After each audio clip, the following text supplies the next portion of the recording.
Hey guys, have you ever woken up and thought, wow, I can't complain. No saber-toothed tiger is lurking in my backyard? Well, today we're diving headfirst into a time when your biggest morning problem wasn't traffic or spilled coffee, but the literal threat of starvation, frostbite, and being eaten alive. Picture the Ice Age. Your heating system is a pile of sticks that might catch fire. Your grocery store is a herd of woolly mammoths that will eat you back if you're not careful. And your dental plan consists of gnawing on stones. Before you get comfortable, please hit like and subscribe, but only if you truly enjoy what I do. Drop a comment telling me where you're tuning in from and what time it is for you. It's always fascinating to see who's joining us from around the world.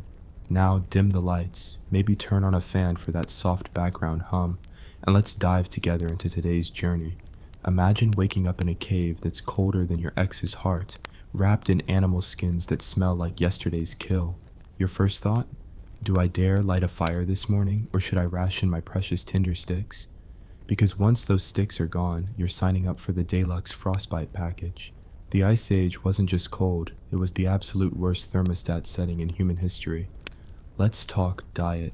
Modern humans complain about gluten-free this and vegan that, but paleo people took the term caveman diet literally, and they didn't have whole foods. Your breakfast was raw meat scavenged from your own failed hunting expedition. Mushrooms, only the ones you didn't die from eating.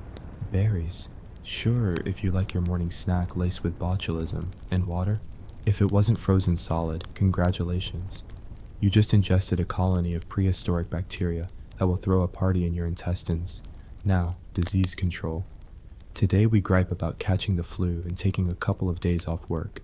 Then, if you dared to sneeze or cough, congratulations again. You just became the patient zero of your entire clan.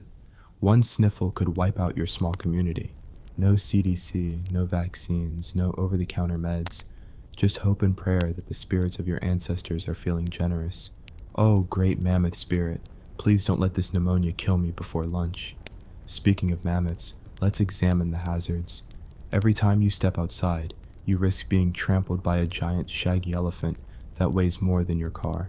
Attack it with a spear, and you might find yourself branded as the main course. One miscalculated thrust and you're doing the last-minute samba with a tusk through your chest. Survival wasn't a competitive sport, it was the only sport, and losing meant permanent retirement. But you know what's even more delightful? The dating scene. In a world where flirting equates to, hey, wanna help me skin a bear? Romance blossoms among the emotionally stable all-stars. Swiping right involved handing over a chunk of fatty meat as a gift, hoping the other person doesn't think you're just extending an appetizer. And forget about shaving. A single hair hanging from your chin could be a trophy of virility, or the start of a terrible infection. And just when you thought life couldn't get more thrilling, let's talk childbirth. Today, half the battle is finding the right epidural. Back then, giving birth meant someone rubbing your back with a chunk of pumice stone and chanting incantations to appease the womb gods. Pain was the only guarantee, and postnatal care was a communal pat on the back. Congrats, you didn't die. Feel free to go back to hunting. Now, before we get too comfortable thinking, well, at least I'm not a cave dweller, prepare yourself for the plague that followed. Fast forward a few millennia to medieval Europe, where hygiene was optional and your only bath might involve a stagnant tub of water passed down through generations. Your toothbrush, a twig, your deodorant, hope, fleas and lice were your personal spa attendants, nibbling at you day and night, turning you into a walking, scratching advertisement for misery. Oh, and let's not forget famine, the medieval diet of choice. Bread made from dirt-filled grains, rats boiled into soup, or if you were lucky, a chicken that still let you know it was alive during dinner. Farming depended on the weather gods, and a single drought meant everyone's larders were bare. Starvation was less of a possibility, and more of an uninvited houseguest that refused to leave. And as if starvation, disease, and personal hygiene hadn't teamed up to ruin your day, enter the Black Death. Imagine a mysterious illness that turns your loved one's skin black, fills their bodies with buboes the size of apples, and kills you within days. No reason to panic. You'll just be lucky if you die before your neighbor collapses in your yard and you catch it next. Medieval doctors recommended bloodletting with leeches. That's right. You bled out slowly, courtesy of some slimy worm party in your veins. Politics? Absolute nightmare fuel. Rulers decided border disputes by lobbing flaming projectiles or playing a never-ending game of who can hack the other person to death. You might be rich beyond belief, or so poor you own nothing but debts. Feudalism was a subscription service where you paid your lord in labor and produce and got in return the privilege of living on his land, if he didn't kick you off for any whim. Religion offered solace only in promises after death, tempting, but it did little to help when you needed food today. Tithes, indulgences, and inquisitions meant that your spiritual life came with a steep fee, and dissenters were dramatically disposed of, burned, beheaded, or simply locked away until they died of typhus. Freedom of thought was the phrase everyone used to describe something they didn't have. If you managed to stay alive past your teens, congratulations. You're now free to choose how to die. Childbirth complications, war, plague, or just plain starvation. Life expectancy hovered around 30 if you were extraordinarily lucky. Decisions. Do you want the dramatic flair of a jousting tilt gone wrong? Or would you prefer the slow simmer of a slow-moving pandemic? Now, you might say, well, at least we've come a long way since medieval times. But hold on to your ergonomic chairs, because the Renaissance had its own saga of horrors. Art revolution, sure, but also witch hunts that turned neighbors into sacrificial scapegoats, burned at the stake in the name of righteousness, often on hearsay of strange lumps or too much knowledge about herbs. Suddenly your grandmother's healing ointment is evidence she's a witch, and you're next for questioning. So, if you ever feel your life is tough, count your blessings. You're not chewing on a chunk of raw bison with your bare hands. You're not lying in a flea-infested hovel hoping the rat population doesn't peak tonight, and you definitely don't have to. Choose between bleed out slowly and prayer circle. Here in the present day, our worst problems are first world luxuries, slow Wi-Fi, burnt toast, and the existential dread of adulting. Stay tuned for part 2, where we'll tackle the triumphs and tragedies of the Industrial Revolution, when progress meant working 16-hour days in coal mines that could collapse at any moment, and the air pollution was so thick you could taste it in your morning tea. But for now, pat yourself on the back. You made it through the first 2,000 years of human history alive and mostly in one piece. The Industrial Revolution wasn't the triumphant march of progress you'd expect. It was more like humanity accidentally setting its own hair on fire while cheering about innovation. Coal was king, and your lungs were the sacrificial lamb. Picture living in Manchester, or any smokestack-choked town, where morning air tasted like a chimney's forgotten breakfast. Your daily commute? Through streets knee-deep in horse manure and factory sewage, dodging carts piled so high you were more likely to trip over a bloated rat than see oncoming traffic. Urban planning wasn't a thing yet.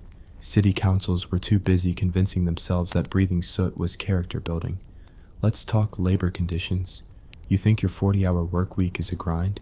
In 19th century mills, a 14-hour day was the starting offer, and nights were optional, depending on how much the coal your boss wanted to shove through the boilers.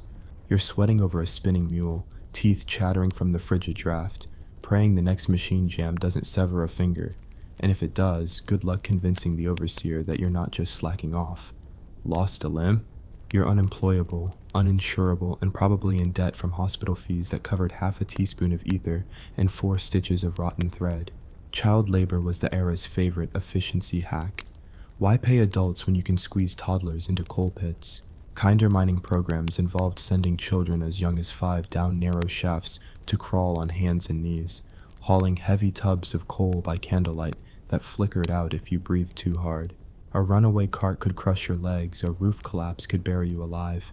If you made it home, congratulations, you'd earned cabbage soup for supper. No school, no childhood, just an endless parade of gray slabs and a future that looked about as appealing as a static cling jumper. Disease didn't need a holiday. Cholera outbreaks swept through slums faster than factory owners could track productivity. With open sewers running alongside pig-stinking hovels, waterborne plagues turned your digestive tract into a lava lamp of death. Medical care consisted of bleeding you until you passed out, then charging your family a coin's worth of bandages that probably came from the same rag pile as everyone else's. Fun fact, typhoid, diphtheria, tuberculosis, they were all mutual acquaintances in every tenement block, trading roof beams like baseball cards. By age 30, you'd probably been down with at least 2 of them. Child mortality rates hovered near the levels of an MMA cage fight. If your kid survived infancy, consider it a miracle worthy of at least one commemorative ribbon or a hospital bill you can't pay. For those who lingered on, tuberculosis or scurvy would likely finish the job. Nutritional science was non-existent. What's an orange was a legitimate question. Your diet consisted of cheap bread laced with plaster, boiled meat that had more gristle than muscle, and vegetables grown in soot-laden soil, if you were lucky enough to eat them at all. Public health reforms came at a glacial pace. When the government finally noticed you weren't immortal, they built pale imitation sewer systems that smelled like yesterday's laundry bucket. Cleaner water in some areas meant a temporary dip in typhus, but hey, progress, right? Meanwhile, the newly formed police force was too busy enforcing curfews and breaking strikes to worry about your well-being. Strikes, the age-old tradition of getting shot at by mounted officers for daring to ask for a living wage. Martyrs, like the Toll Puddle martyrs, ended up in transportation to Australia for merely forming a union. Nothing says free society like exiling people for asking politely. And living quarters. The idea of your own room was laughable. Families crammed into single rooms with 15 other souls, half-breeds of fleas and lice sharing your mattress. Rats were your nightly roommates, gnawing your toes in the dark for kicks. Privacy consisted of closing your eyes. Personal space was a myth. When a fire ripped through a row of terraced houses, lucky families woke to find themselves homeless. Charity agencies offered 2 pence and a promise to pray for your eternal soul. As the century limped on, the railways promised salvation, until you realized that being decapitated by an express engine was also a possibility. Accidents on iron roads were celebrated in newspapers as tragic yet exhilarating spectacles. You might lose a limb, get flattened like a pancake, or simply vanish under the wheels, and the coroner would shrug. Compensation? A token wage paid to your widow months after a trial that cleared the railway company of any wrongdoing. And for the elite, they closed their curtains and called street life quaint. Inside, they guzzled tea imported from plantations where slaves or indentured laborers toiled under whip-cracked dawns.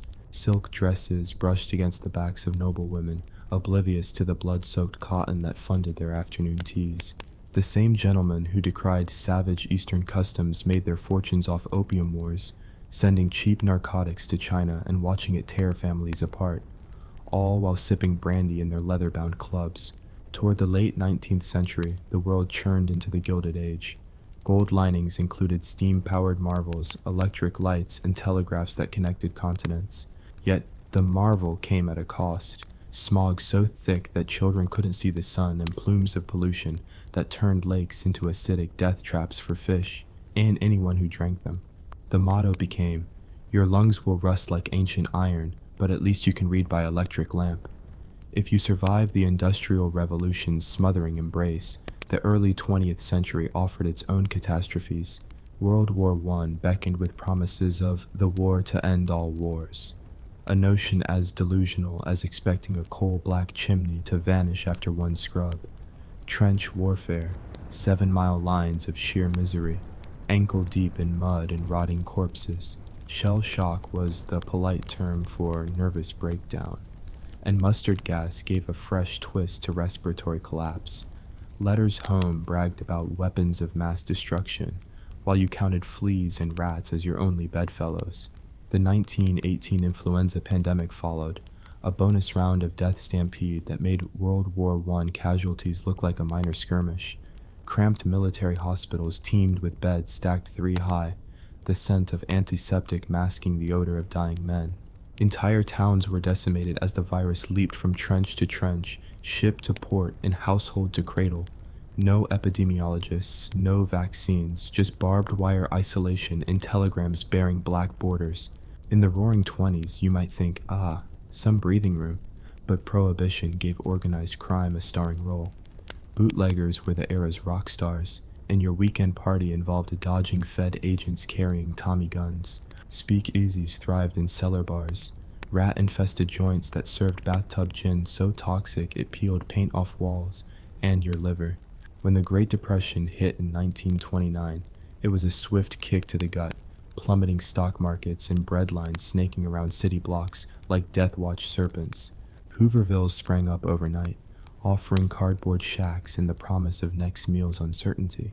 By the time Part 2 closes, you've endured a centuries-long gauntlet, from coal-smothered streets to gas-filled trenches, from tenements alive with rats to soup kitchens alive with despair. You've kissed your health goodbye in exchange for a fancy watch and a promise that tomorrow will be better. And if that tomorrow didn't arrive, at least you had posterity, in sarcastic YouTube video scripts, to remember you by. Stay tuned for Part 3, where we'll plunge into the mechanized horrors of World War II, atomic anxieties, and the post-war baby boom that shoved millions into suburban boxes, complete with lawnmowers and existential dread. By the early 1940s, the world had perfected the art of killing on an industrial scale, and you, dear survivor, were lucky enough to live through the most efficient slaughterhouse in human history. Millions of ink-stained suits in Berlin, Tokyo, London, and Washington decided that diplomacy was too slow and opted instead for airborne firestorms, mind-numbing propaganda, and genetically targeted genocide.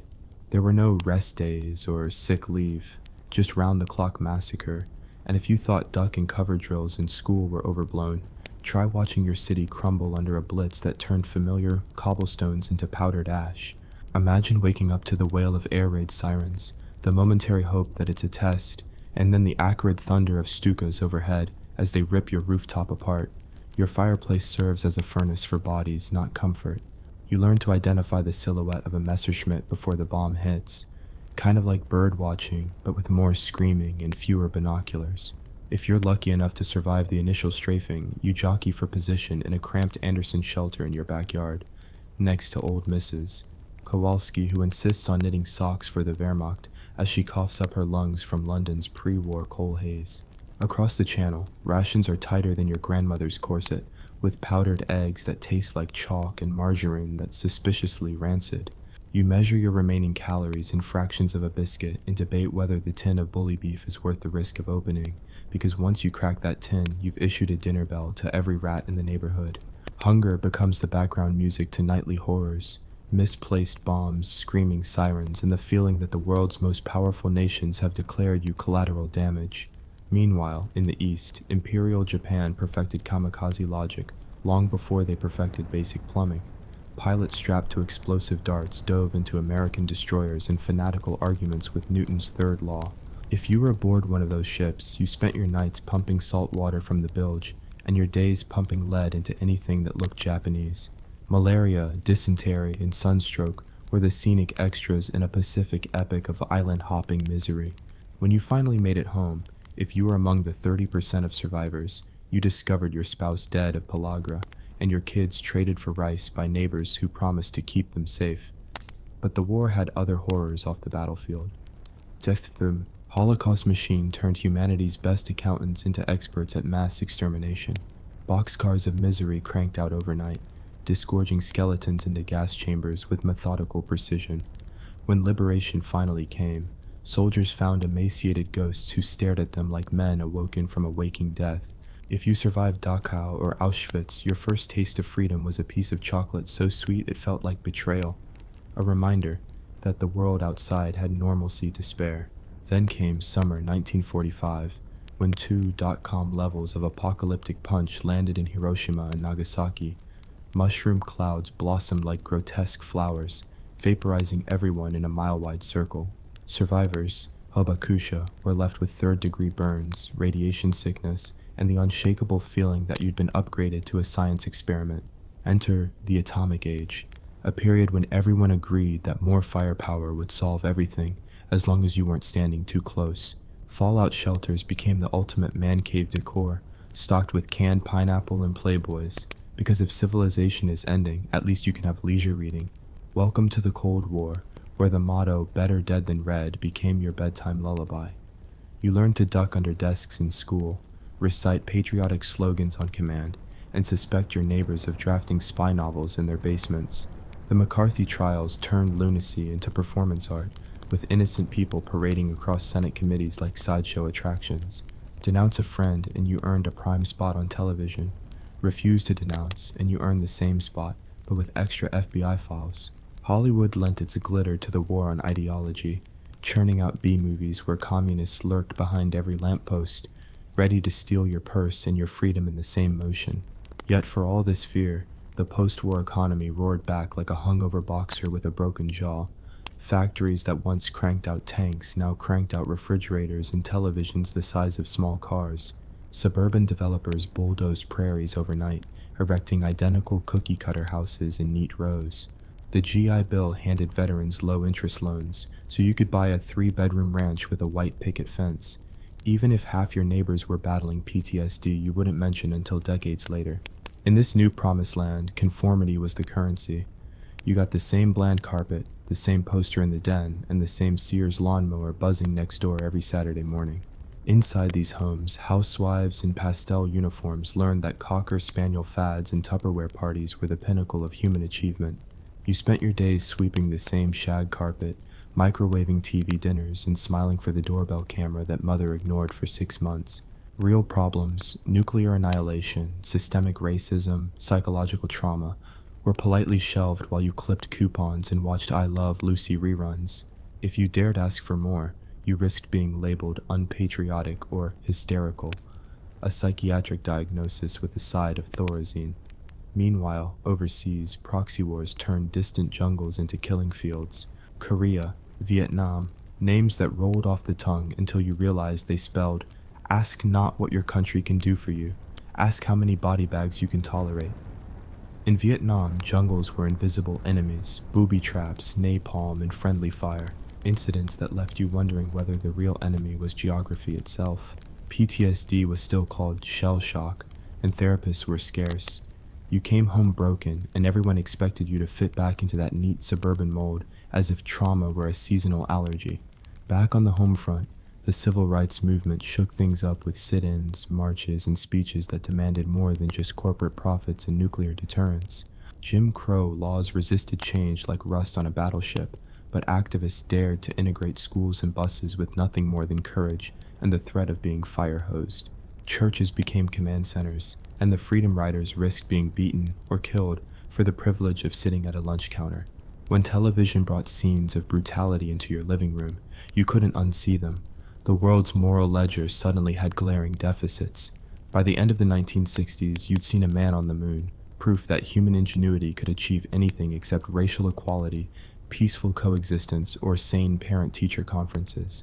Hippies burned their draft cards in protest and tried to find themselves in Woodstock's mud pits while the rest of the country watched, half enthralled, half horrified.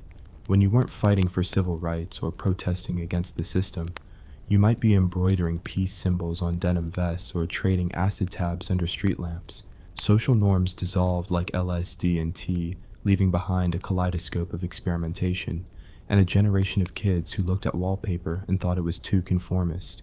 And just when you thought the year 1970s would bring disco balls and polyester triumphs, oil crises and stagflation slammed the brakes on your bell-bottoms. Lines at gas stations stretched for blocks, people fought over 10-gallon jugs of fuel, and the world's political leaders rediscovered the joys of authoritarianism.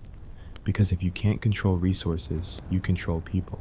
American morale cratered alongside gas prices, and you spent your evenings clutching an 8-track tape of Barry Manilow, wondering if the future held anything more promising than shag rugs.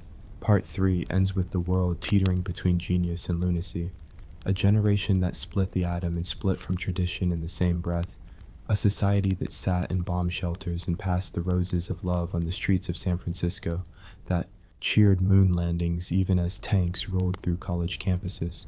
If you survived this carnival of contradictions, congratulations. You weathered more ideologies, pollutants, and experimental therapies than any sane species should endure. Stay tuned for Part 4, where we'll gallop through the digital revolution, the fall of empires, climate crises, and the modern absurdities of instant gratification in a world that still can't agree on what progress means. By the time the world stumbled into the digital age, humanity had already proven its talent for turning every triumph into a side order of chaos. Remember those coal-black industrial skies? They went electric, and then went viral. One moment you're celebrating the dawn of the internet, the next you're arguing with strangers about pineapple on pizza and the ethics of liking your own posts. Welcome to the information revolution. Speed so blistering that you can see every global atrocity in real time. but empathy so stretched that you're more likely to share a meme than send actual help. Data centers became the new power plants, colossal warehouses humming with servers, their cooling systems guzzling enough water to irrigate a small country. Meanwhile, your smartphone fits in your pocket, granting you omnipotent access to work email at 3 a.m., targeted ads that follow you across continents, and a flood of notifications engineered to hijack your attention span. You're the product and the consumer, sold a steady diet of dopamine hits while your brain unravels like cheap ribbon. Social media sprouted into an ecosystem of outrage. Every disagreement required 280 characters of righteous indignation. Nuance was banished to footnotes that nobody reads. Viral challenges ranged from adorable puppies to existential nihilism. Post a photo of your raw onion or yell your deepest insecurity into a microphone for charity. Influencers monetized their selfie sticks, packaging authenticity into sponsorship. Deals. We traded privacy for clout, candor for clicks, and ended up with echo chambers so airtight that facts became subjective. Businesses pivoted overnight to digital-first models. Brick-and-mortar stores closed in droves, replaced by invisible warehouses and drones that drop your avocado toast at 7:12 a.m. precisely, because timing is everything when you're too busy to chew. The gig economy offered freedom. Drive for an app, deliver lunch for an app, walk dogs for an app. Just don't expect benefits or stability. You build your side hustle on gigabytes and grind, hoping the algorithms don't ghost you for low engagement. Meanwhile, governments race to keep pace. Surveillance states bloomed with CCTV cameras, facial recognition software, and databases that catalog your face, gait, and grocery purchases. Smart city initiatives promised convenience, traffic lights that adjust in real time, apps that forecast pollution, but also tracked every step you take. Privacy advocates warned of dystopia, then posted their warnings on platforms owned by trillion-dollar corporations. Resistance became a retweet. As empires tumbled, the digital realm became the new battlefield. State-sponsored hackers launched cyber attacks that crippled hospitals and pipelines. Misinformation campaigns eroded trust in elections and vaccines alike. Troll armies prowled comment sections, pitting neighbor against neighbor in endless culture wars. You learned to spot the Russian bot lurking behind that outrage post, but felt helpless as your own instincts grew numb. Globalization marched on. Supply chains stretched around the planet like spaghetti, until a microscopic virus showed up uninvited. COVID-19 reminded us that no amount of digital wizardry could replace sturdy healthcare systems or human touch.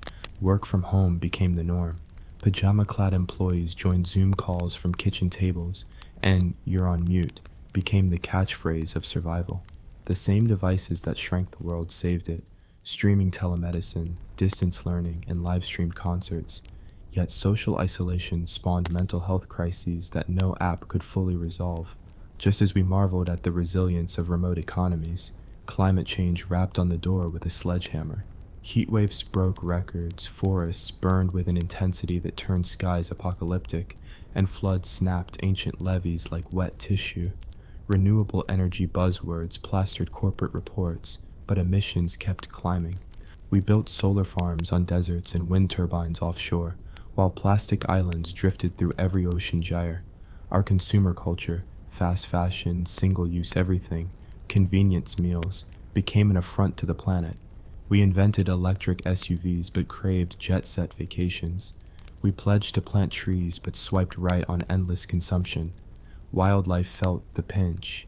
Coral reefs bleached white, monarch butterflies struggled to migrate, and polar bears circled shrinking ice floes. Conservationists deployed drones to count endangered species.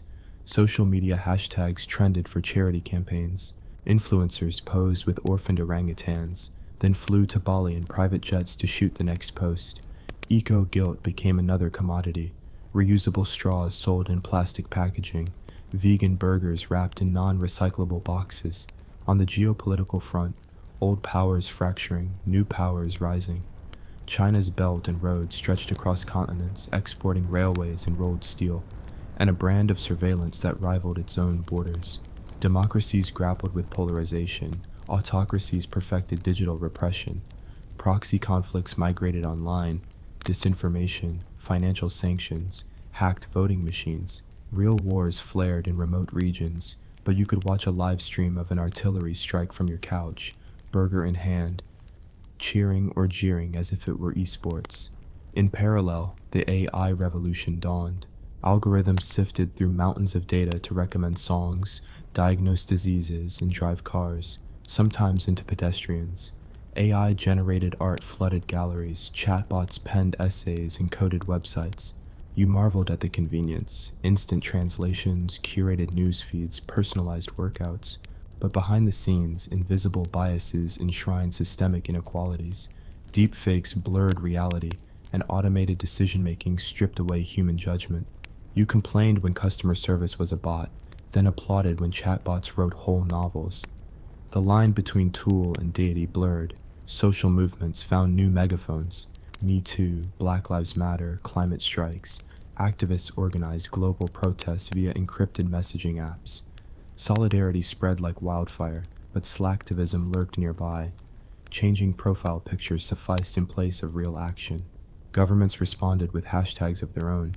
We stand with, while cracking down on street protests. Virtual reality protests emerged. Avatars sat in digital parliaments demanding real-world change.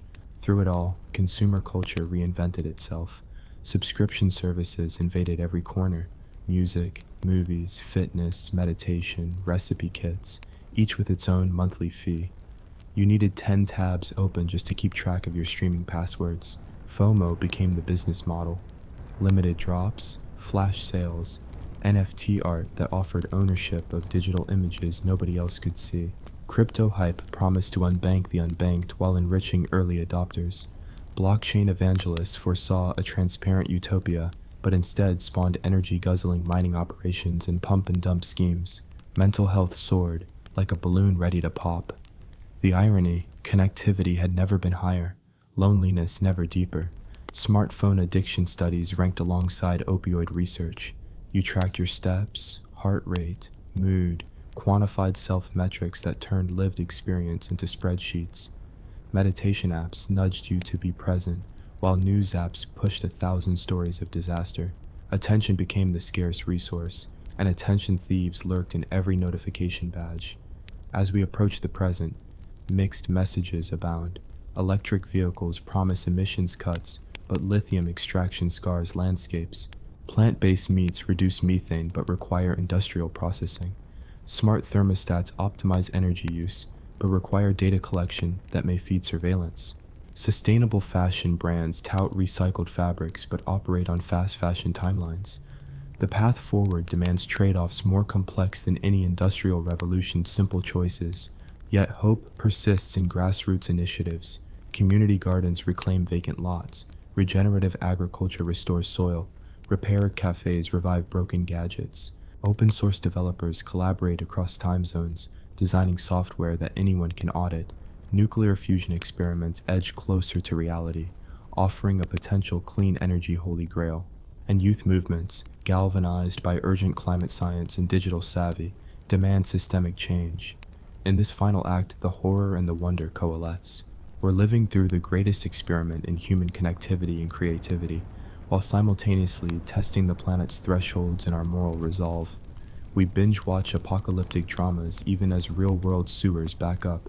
We craft eco-friendly lifestyles while dreaming of Mars colonies.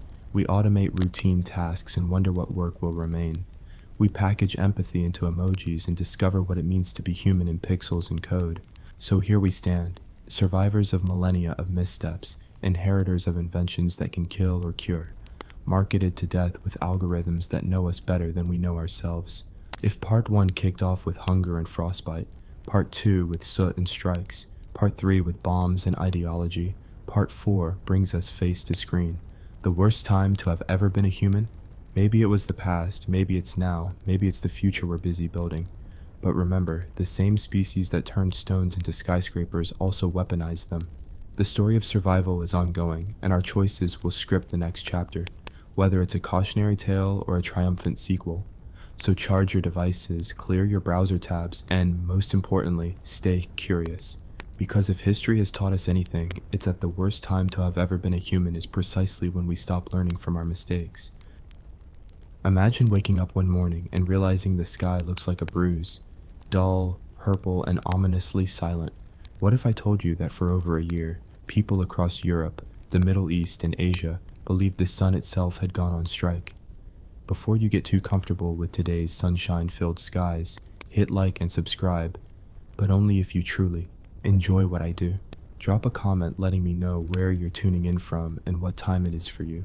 It's always fascinating to see this global experiment in daylight. Now dim the lights, turn on a fan for that gentle breeze, and prepare yourself for one of the most baffling climate nightmares in human memory. In January of 536 AD, the world entered what might be the most miserable calendar year ever recorded. The year the sun disappeared wasn't a Hollywood gimmick. Contemporary writers described a daytime sky so dark and cold that the sun appeared as a feeble, blood-red orb fighting to shine through a thick woolen blanket of dust.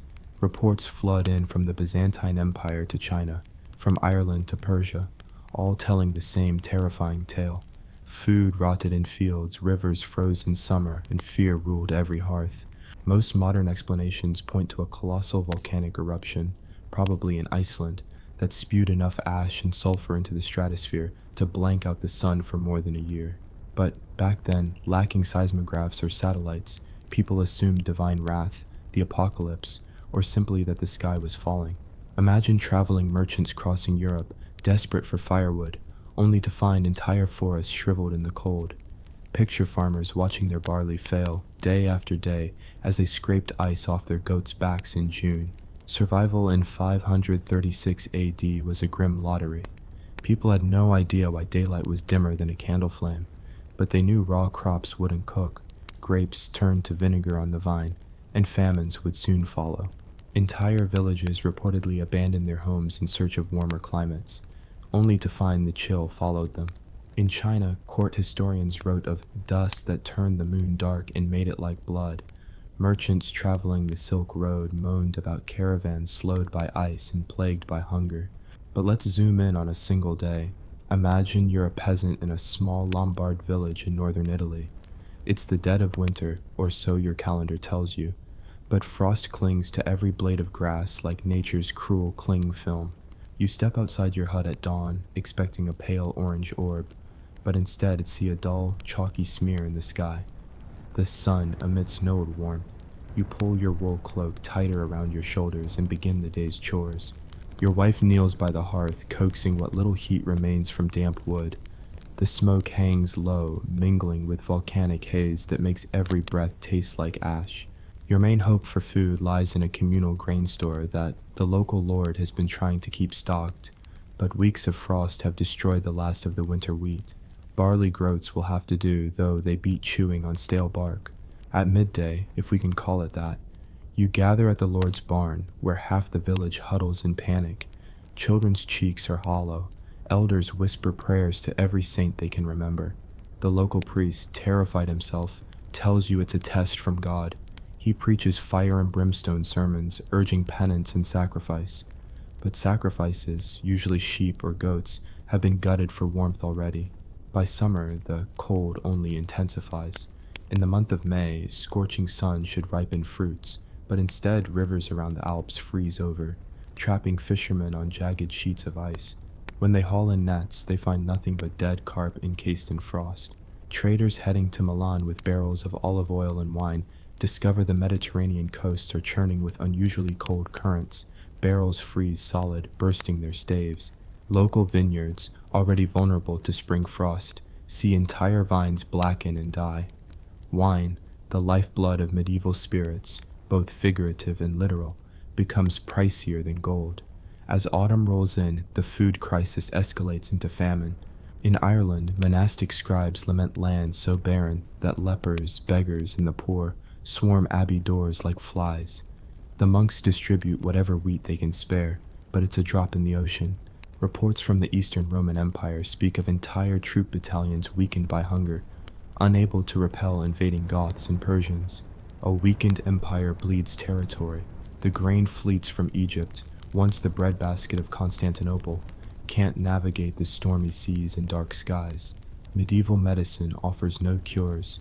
Physicians bleed patients to balance the humors, even as frostbite claims toes and fingers. Herbal remedies fail because the plants themselves have perished in the cold.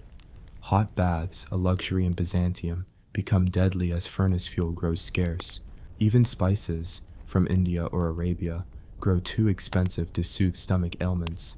Desperation drives some to try bizarre concoctions. Ground dragon's bone, powdered mummy, or crushed pearls. None bring comfort, but armies of charlatans roam the roads peddling sun charms made of polished amber or painted talismans. One of the strangest effects lies in people's psychology.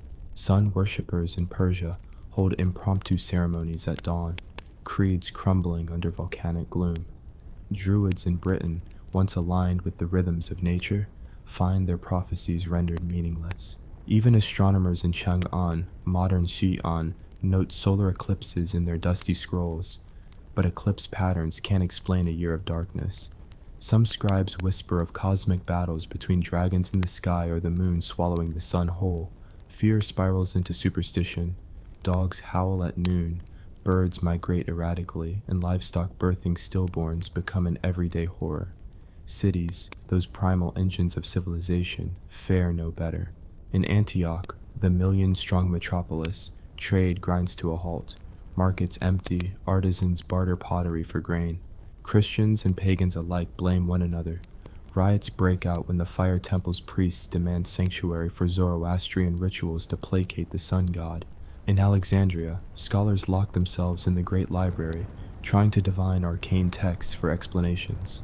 When a single scroll hints at volcanic dust, most reject it as heresy. Volcanoes? We have mountains, yes, but they are silent.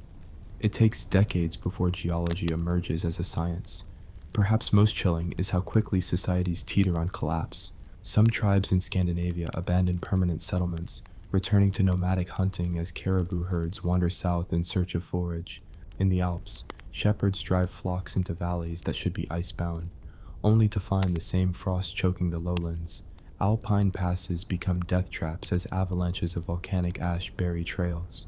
Wealthy landowners in Provence send retainers south toward the foothills of the Pyrenees, dragging wine amphorae on sledges behind oxen, but miles of mountains and hostile tribes stand between hope and survival. Despite all this, humanity doesn't vanish. In Britain, monks at Iona cling to illuminated manuscripts, preserving Latin texts by candlelight powered by whale oil. Irish missionaries, some claim guided by visions of a bright horizon beyond the haze, carry Christianity into Scotland, founding communities that will endure for centuries. In Persia, Sassanid nobles sponsor massive irrigation projects, digging canals that temper the next century's droughts. In China, the emperor orders massive tree planting near the Yellow River, an early attempt at reforestation triggered by famine relief. By 539 AD, faint sunlight returns. Chroniclers rejoice. Grapes bloom again, geese honk over thawing wetlands, and children, once pale specters, run in fields growing green. But the year the sun disappeared leaves scars. Birth rates plummet, empires fracture, religions shift focus from celestial to terrestrial salvation. New legends spring up, heroes who survived the dark year by diving into geothermal springs, or wise hermits who taught people to read magma patterns in volcanic rock. For your audience, this is more than a climate horror story. It's a reminder that a single volcanic event can ripple through every corner of the known world. It's a tale of resilience, of monks, peasants, generals, and emperors, all stumbling through darkness yet refusing to vanish. So when you grumble about a rainy day, remember, at least the sun came up today. Stay tuned for part 2, where we'll explore the political fallout of 536 AD, how kingdoms rose and fell in the shadow of famine, how the plague of Justinian followed in the volcanic dust's wake, and how one frostbitten monk's prophecy reshaped medieval theology, triggering the dawn of a new dark age.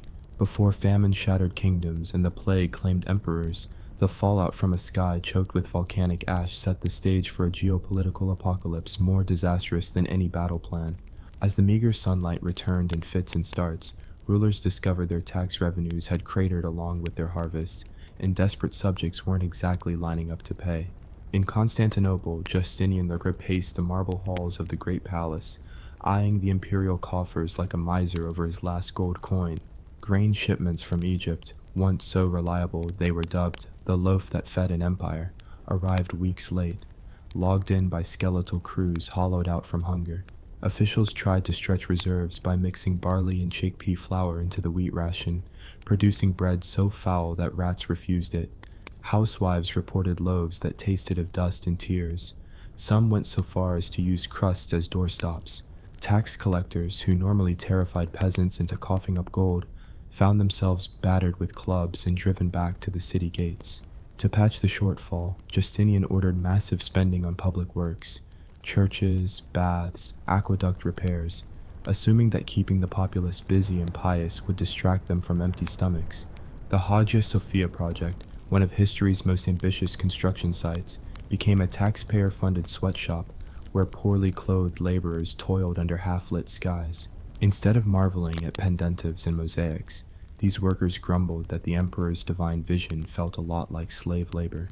By the time the Great Dome was crowned, Justinian had bankrupted half his realm, while famine still gnawed at Anatolia's fringes. Meanwhile, beyond the eastern walls of the empire, the Sassanid Persians rubbed their hands with glee. Having weathered the dark year with coal-fired furnaces in the Zagros foothills, they eyed Roman provinces weakened by hunger. From Armenia to Mesopotamia, Persian armies advanced under the banner of Zoroastrian fire rituals, claiming they brought warmth and prosperity that the Christian Romans had lost. Local landowners, starved and afraid, offered to open their gates for a promise of stable grain deliveries. Sassanid satraps gladly accepted, and soon Mesopotamian irrigation systems, neglected by Byzantium, flowed again under Persian supervision. In Europe, the story repeated on a smaller yet equally tragic scale. The Franks and Ostrogoths found that the patchwork of Roman roads they'd enjoyed for trade had turned into squishy mud trails. Horses sank to their bellies in rutted cart tracks.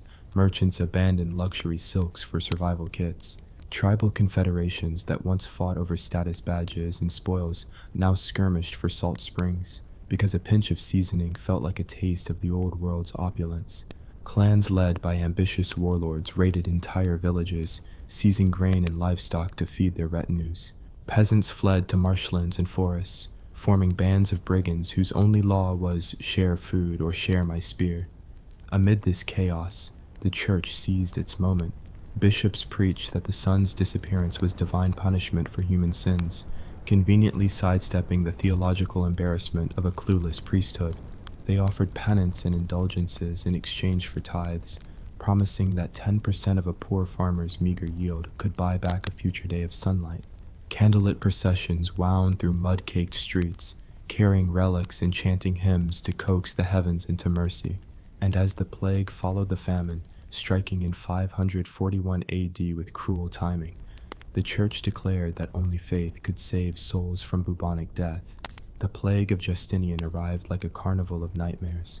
Fleas on black rats, once tolerated as minor nuisances, became vectors for a disease that swelled lymph nodes into grotesque buboes and painted victims' skin black with gangrene.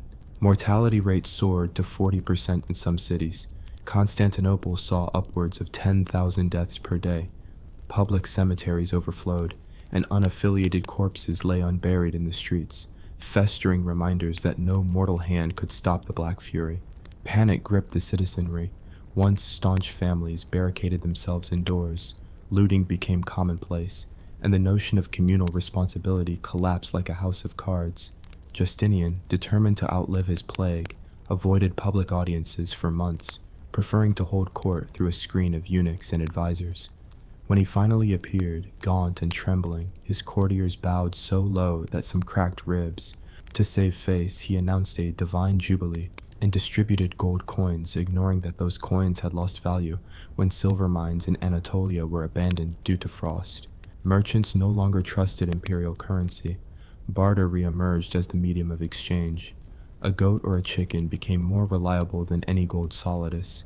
In the West, the plague catalyzed the collapse of the remaining Roman order. Gothic leaders in Italy found their manpower diminished. Legions that once protected Rome's frontiers became strings of hollow men haunted by fever dreams. Without sufficient troops, borders drifted open. Alpine passes welcomed Huns pushing westward, and the Vandals in North Africa reoccupied the grain fleets they had abandoned decades earlier. Amazingly, ships laden with olive oil and durum wheat sailed unmolested through stormy seas, but they were now carrying the very invaders who sold grain before the darkness fell. The notion of a unified Roman Empire vaporized, replaced by a mosaic of warlord kingdoms scraping by. The papacy, sensing an opening, stepped into the vacuum.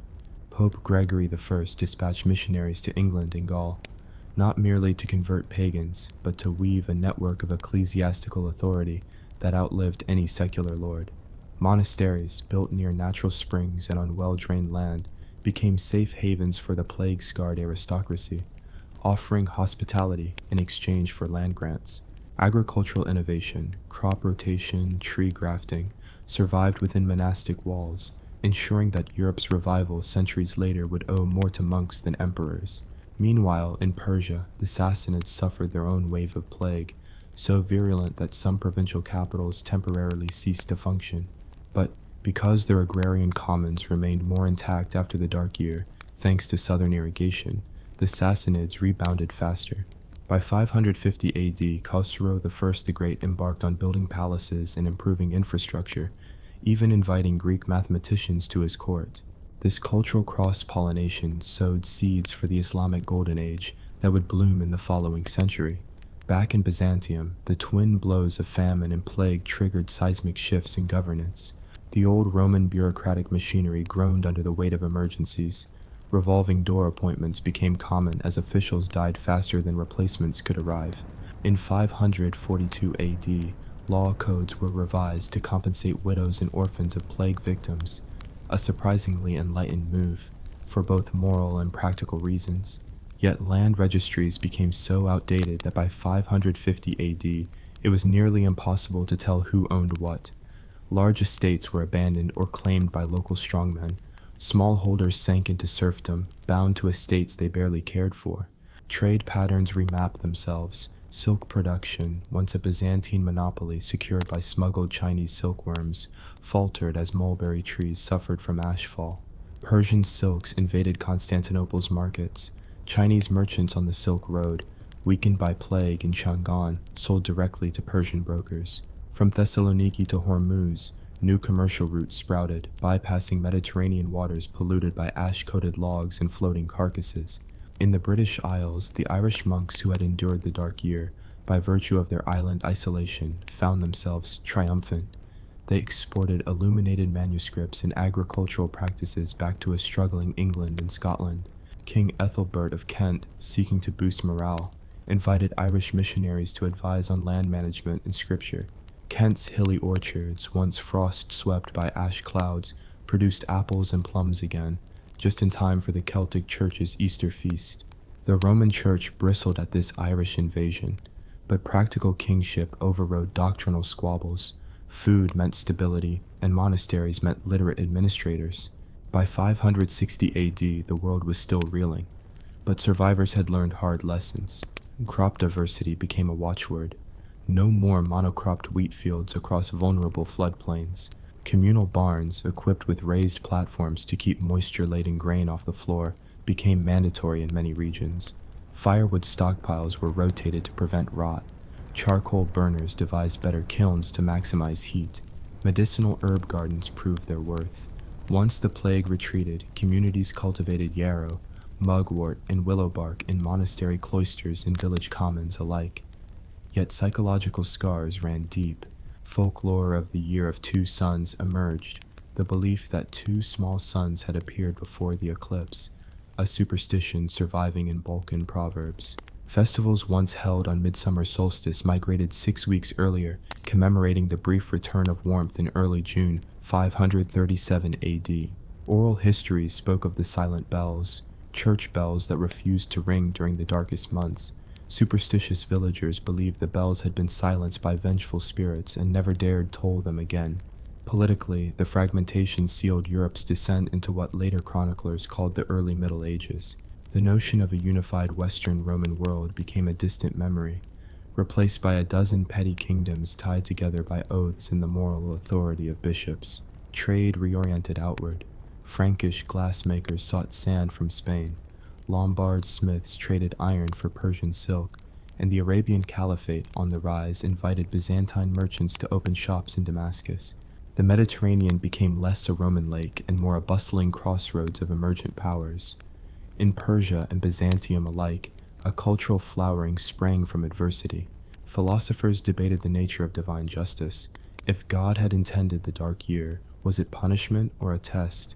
Painters experimented with darker pigments to capture the sky's ashen hue, one of the earliest recorded uses of lead white to paint clouds. Poets composed lamentations for the hidden sun, a motif echoing in both Greek and Persian verses. Music shifted toward minor keys, favoring mournful chants over triumphant chorales. Even jewelry reflected the times. Ash-glazed beads became fashionable, worn as pendants to ward off future calamities. By the time Part 2 closes, the political map glitters less with borders and more with fault lines. Empires have been humbled, kingdoms reshaped, and societies radicalized by hunger and disease. The dark year of 536 AD and its aftershocks didn't just cast a pall over the sky. They rewrote the rules of power, faith, and survival. In a world where the sun could disappear at any moment, humanity discovered that adaptability was the greatest currency, and that sometimes the light you seek comes not from above, but from the sparks of innovation and solidarity ignited in the darkest hours. Stay tuned for Part 3, where we'll trace the long shadow of 536 AD through the rise of Islam, the Carolingian revival, and the seismic transformations that paved the way for medieval Europe, and learn how a single catastrophic climate event reshaped the destinies of billions. In the wake of the dark year's political upheavals, the world limped toward a new dawn, only to discover that the next revolution would come not from empires, but from a desert prophet preaching in an oasis. As Byzantium and Persia patched their ruins, a man named Muhammad began claiming visions beneath a lone date palm in Mecca. His message, that there is no sun brighter than Allah's light, spread on camelback faster than volcanic ash, uniting disparate Bedouin tribes under a banner of monotheism and social justice. Ironically, the same skies that had once swallowed the sun now served as the stage for celestial sermons. By 622 AD, the Hijra to Medina marked the founding of a community resilient to famine and plague alike. Muhammad's followers organized communal granaries and banned usury, buffering themselves against climate shocks. When Byzantine traders arrived at the Red Sea ports, they found markets stocked with hardy sorghum and barley, crops resurrected by agricultural reforms inspired by the dark year's failures. Mecca, once a nexus of pilgrim-based commerce, pivoted to a faith-driven economy. Pilgrims bought date cakes and camel hair cloaks, not for ornament, but for sustenance on the road. The irony wasn't lost on the desert merchants. They'd swapped idle bribes for zakat, yet still found humanity remarkably unchanged.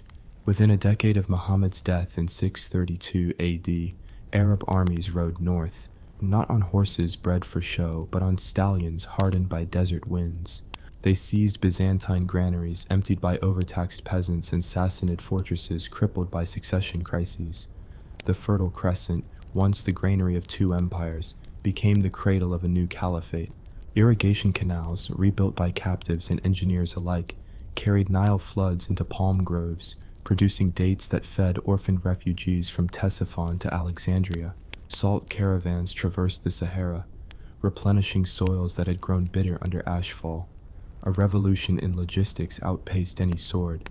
Meanwhile, in Europe's west, a Frankish warrior named Charles Martel rallied peasants armed with falx blades in prayer.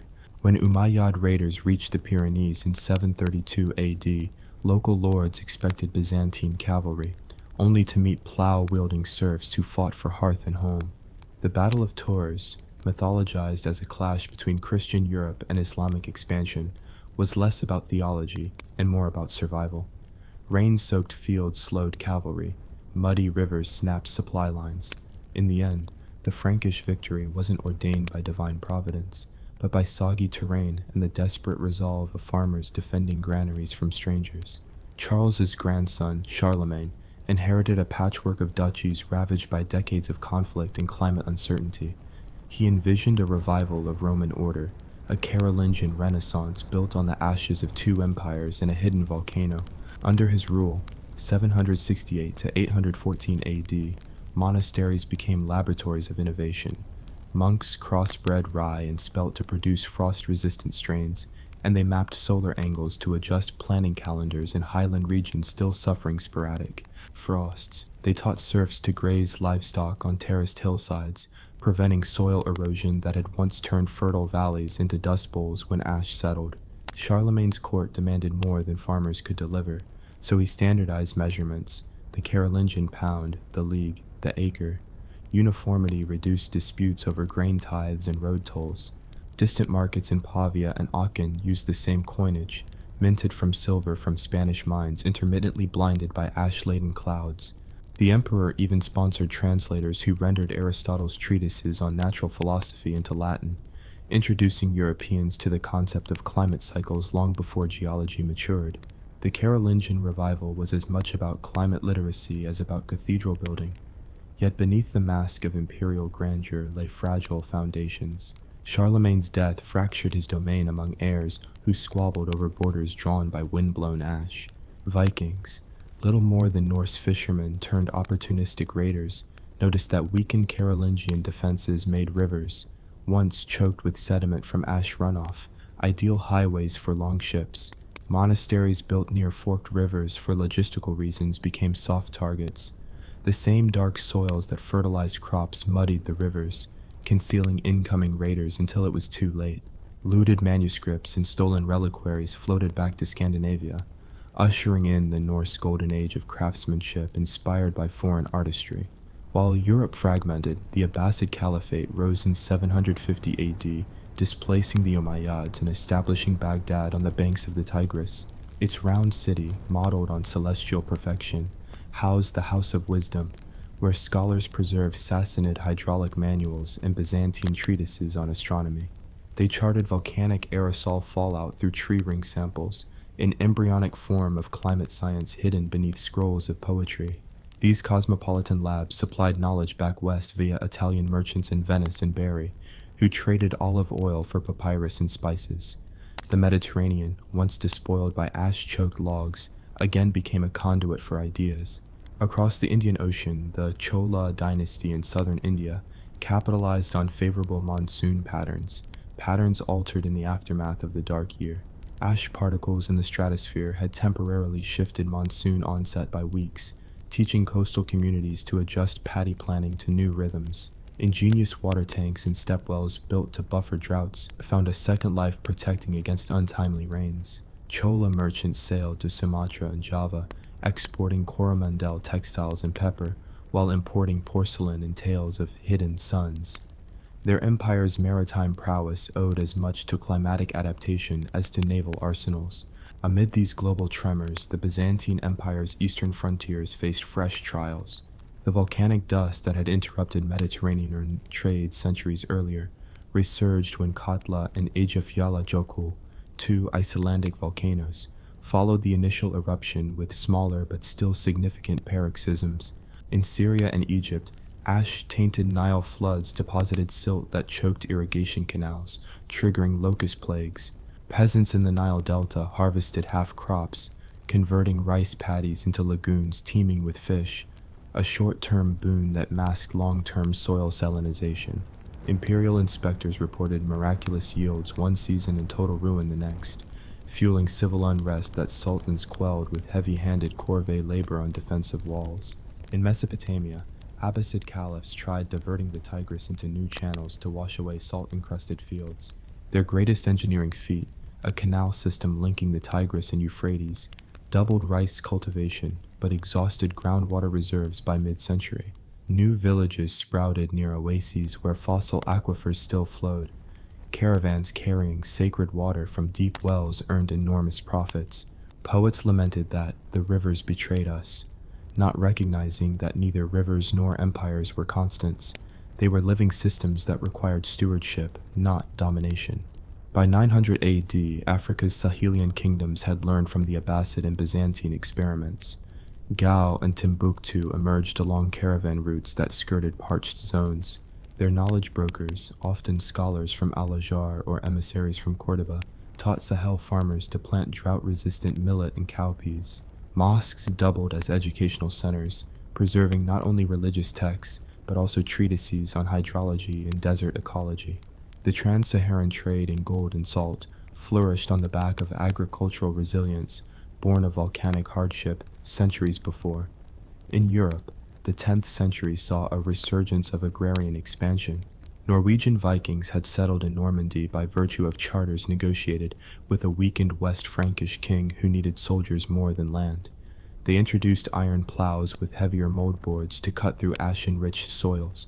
English farmers adopted 3 field rotations: wheat, legumes, fallow, reducing the risk of crop failure when ash storms hit.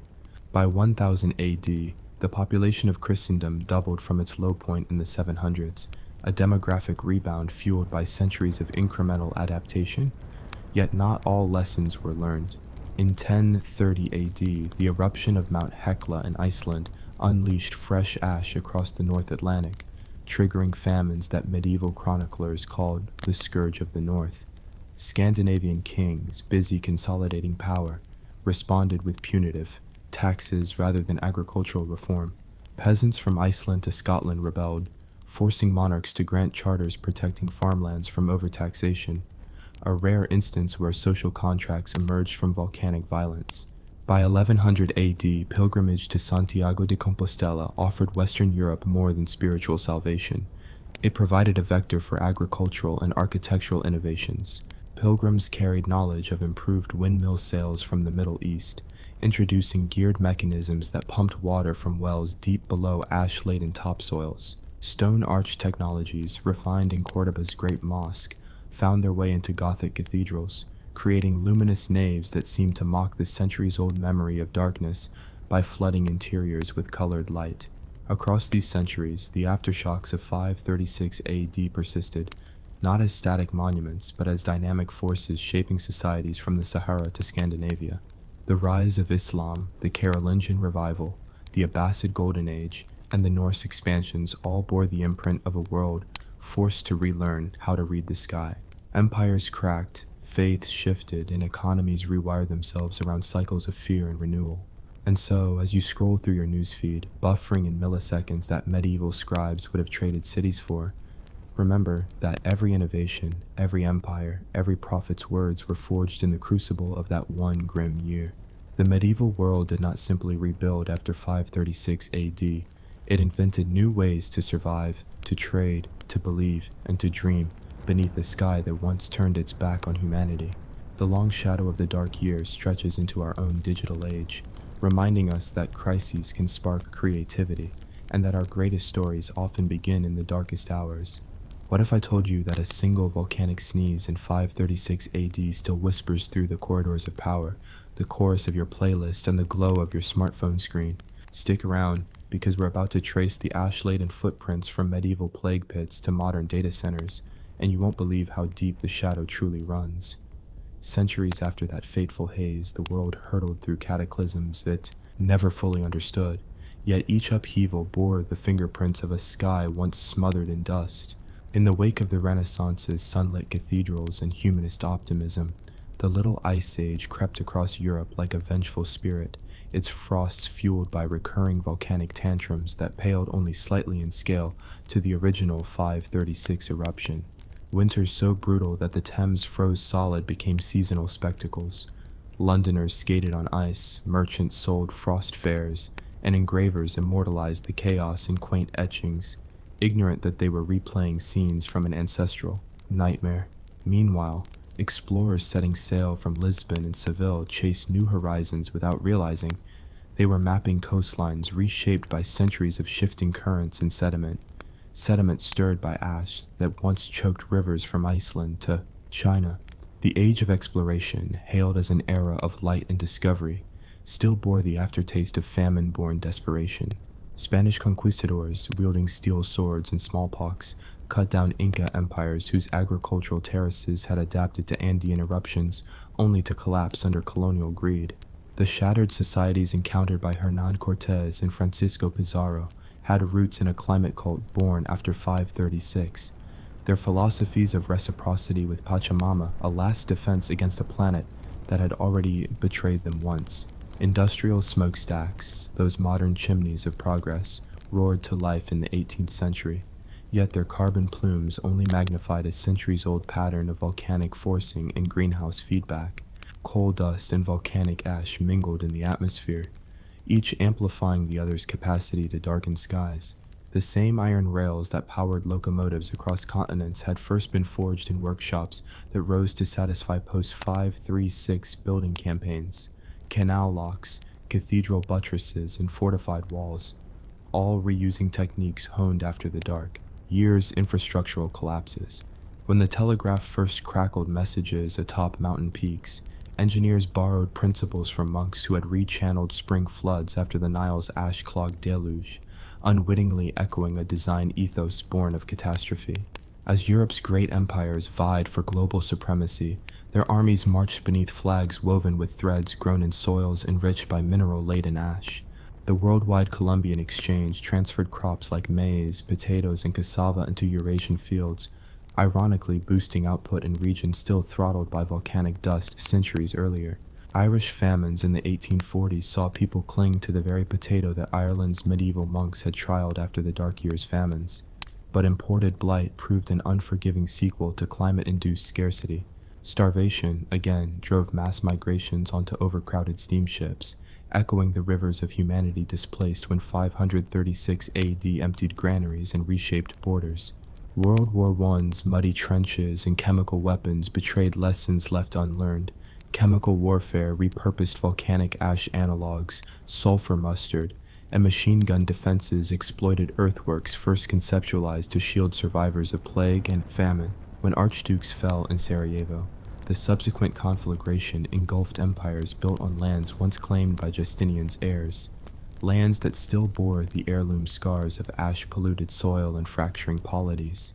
And as the 20th century lurched toward mechanized genocide, Hitler's Reich constructed autobahns on plowlands resurrected after medieval reforestation programs born from the same ideological impulse that drove post-536 conservation efforts in Persia and Byzantium. In our digital century, data is the new oil, pumped through undersea cables and server farms that guzzle electricity and water.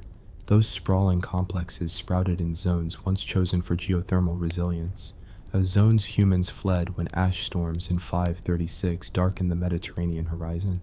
Today's cloud computing giants clasp virtual grains of data that feed economies more voraciously than any medieval silo, yet face the same threat. A massive solar storm or volcanic winter could wipe out their finely tuned infrastructure overnight. Carbon budgets and climate models trace lines back to that original eruption, using ice core samples to predict how a few months of stratospheric aerosols might cascade into global food crises and geopolitical strife. Space agencies eye Mars and deploy carbon capture satellites, but the irony is inescapable. Our most sophisticated climate simulations depend on data about a disaster pre-recorded by monks wielding quills. The Intergovernmental Panel on Climate Change cites volcanic forcing scenarios drawn from the 536 event to benchmark worst-case outcomes, aware that if humanity can survive a blackout of a year and a half, it might just endure ocean acidification or runaway warming. Yet, the underlying message remains: the planet can transform overnight, and our technological marvels can't outrun physics. Meanwhile, cultural memory manifests in unexpected corners. In Iceland, the saga writers still recount tales of hidden peoples who emerged after the lava fields cooled, a folklore echo of displaced tribes from 536. In China, the ceremonial Yellow River dredging, once interrupted by ash floods, is now a high-tech operation using drones and AI, and Enlightenment meets medieval paradox. In sub-Saharan Africa, famine early warning systems use mobile networks to relay drought alerts, a digital penance for ignoring climate signals that our ancestors interpreted through brittle scrolls and oral lore. So, is this the worst time to be human? Perhaps not. Our mortality remains buffered by medicine, satellites, and social networks. Yet every modern convenience rides atop millennia of catastrophe-driven innovation. Our air conditioning systems evolved from sweat-driven cooling sacrifices in Byzantine baths. Our seed banks echo the granaries painstakingly stocked by medieval despots who feared another ash year. The very platforms you're watching this on were coded in offices powered by electricity that courses through grids once built to distribute steam engine heat, a lineage tracing back to the lava rock kilns that melted robed icons for sacrificial fire. In this grand finale of Part 4, remember that the same event that darkened skies in 536 still illuminates our understanding of resilience and hubris. From the dusty manuscripts smuggled across deserts to the algorithms routing your rideshare home tonight, every innovation holds an ember of that volcanic fury. The sun may never vanish entirely again, but history reminds us that our brightest moments are often ignited by the darkest nights. And so, as you power down your device and step into the next sunrise, consider this. We are heirs to an epic saga of survival, adaptation, and reinvention, an unbroken thread woven through 7 centuries of darkness and dawn. The year the sun disappeared wasn't just a date on an ancient chronicle. It was the prologue to every tale we continue to write under the same sky. What if I told you that at one point, crunching on human flesh wasn't a headline-grabbing horror story, but textbook survival strategy, and sometimes even a religious ritual? Stay tuned, because today we're diving into an era when cannibalism was as normal as your morning cereal. In the dawn of human history, long before grocery stores or farm-to-table movements, our ancestors lived in a world defined by one brutal law: eat or be eaten. Homo sapiens emerged alongside Neanderthals in Ice Age Europe around 40,000 years ago, a time when saber-toothed cats prowled the plains and winter nights could freeze your marrow solid. Food sources were scarce and caloric bookkeeping was a zero-sum game. In some caves, most famously Gough's Cave in England, archaeologists have unearthed human thigh bones deliberately smashed open like marrow bones, their insides scraped clean with stone tools. It wasn't art. It was dinner. Imagine you're a hunter-gatherer roaming frozen tundra in search of a mastodon kill. You and your band have feasted on its meat for days, but the freezer has thawed. Scavengers and spoilage set in. Left with little but bones, you crack open the skull, slice out the brain, and roast it on embers. Neanderthals did it. Early Homo sapiens did it. Some researchers even believe periodic communal meals of human meat functioned as social glue, reinforcing group bonds in a feast of desperation and mutual reliance. But cannibalism wasn't always about survival during winter famines. In many prehistoric societies, it took on ritualistic dimensions. In parts of Neolithic Europe, carved human bones bear marks suggesting ceremonial consumption, perhaps as a way to absorb the strength or wisdom of a revered elder. Shredded jawbones were sometimes buried under house floors, the living literally building their homes on the bones of their ancestors. To modern ears it sounds macabre, but to them it was as sacred as our own Sunday brunch. Fast forward a few millennia to the ancient Pacific. On remote islands like Fiji and Hawaii, warriors known as kai aina, literally eaters of men, celebrated victory by feasting on the flesh of fallen foes. Cannibalism was entwined with warfare, a display of dominance and a guarantee that your enemy's mana or spiritual power would fuel your own tribe. It wasn't a fringe practice. Chiefs held elaborate feasts where drummers beat rhythms to summon the spirits of ancestors, and the aroma of human flesh sizzling over coals served as the ultimate deterrent to would-be attackers. Meanwhile, in Mesoamerica, Aztec elites elevated cannibalism into an institutional religion. Tens of thousands of captives were sacrificed annually atop the Great Pyramids of Tenochtitlan, their hearts torn out in sunlit ceremonies. But the ritual didn't end there. Portions of the victim's flesh, often the muscular parts, were distributed among priests and nobility, believed to be divine nourishment. Feasts were held in the palace precincts, where the taste of human meat was said to impart blessings from Huitzilopochtli, the sun and war god. To witness it was to understand power, piety, and the thin line between piety and atrocity. Yet not all cannibalism was sanctioned by priests or necessitated by ritual. Often it sprang from calamity. Consider the year 1054, when a massive earthquake devastated villages in medieval China. Survivors found their granaries in rubble, their livestock dead. In desperation, records tell of villages where neighbors turned on neighbors, each family sacrificing one member to stave off total starvation. Similar accounts emerged from siege warfare in medieval Europe. When defenders ran out of grain, they sometimes boiled leather armor, and, in the darkest hours, cooked the bodies of the fallen. History's worst sieges, Leningrad and World War II aside, echo these grim precedents. When walls close in and hunger claws your gut, taboos vanish with the crumbs. In 17th century Jamestown, Virginia, the early English colonists learned this lesson the hard way. The starving time of 1609 to 1610 saw the settlement reduced from 500 to barely 60 souls. Governor George Percy later recorded instances of cannibalism during that brutal winter. Men and women digging up corpses to roast bones and gnaw on marrow. When supply ships finally arrived, they found a settlement so fractured that survivors had formed factions around the remains of their neighbors. The event remains one of the darkest chapters in American colonial history, a testament to how swiftly civilization's veneer can shatter under starvation. Perhaps the most famous case in modern memory is the tragedy of the Donner Party in 1846. Trapped by snow in the Sierra Nevada, the group of American pioneers faced a stark choice: die of exposure or consume the dead. In diaries recovered later, survivors recounted roasting limbs over campfires, wrapping flesh in leaves to disguise the taste, bargaining sanity for survival. Their story echoes the ancient caves of Europe, proving that even in the age of steam engines and telegraph, desperation can harken us back to our primal ancestors. Yet for all its horror, cannibalism has also taught us about community resilience. In the Andes of 1972, Uruguayan Air Force Flight 571 crashed in brutal high-altitude cold, yet the survivors, mostly rugby players, organized themselves quickly. They rationed what little food they had, built makeshift shelters, and only turned to cannibalism when every other option was exhausted. Remarkably, they maintained social order, rotating watch duties and caring for the injured, even while consuming the flesh of their deceased friends.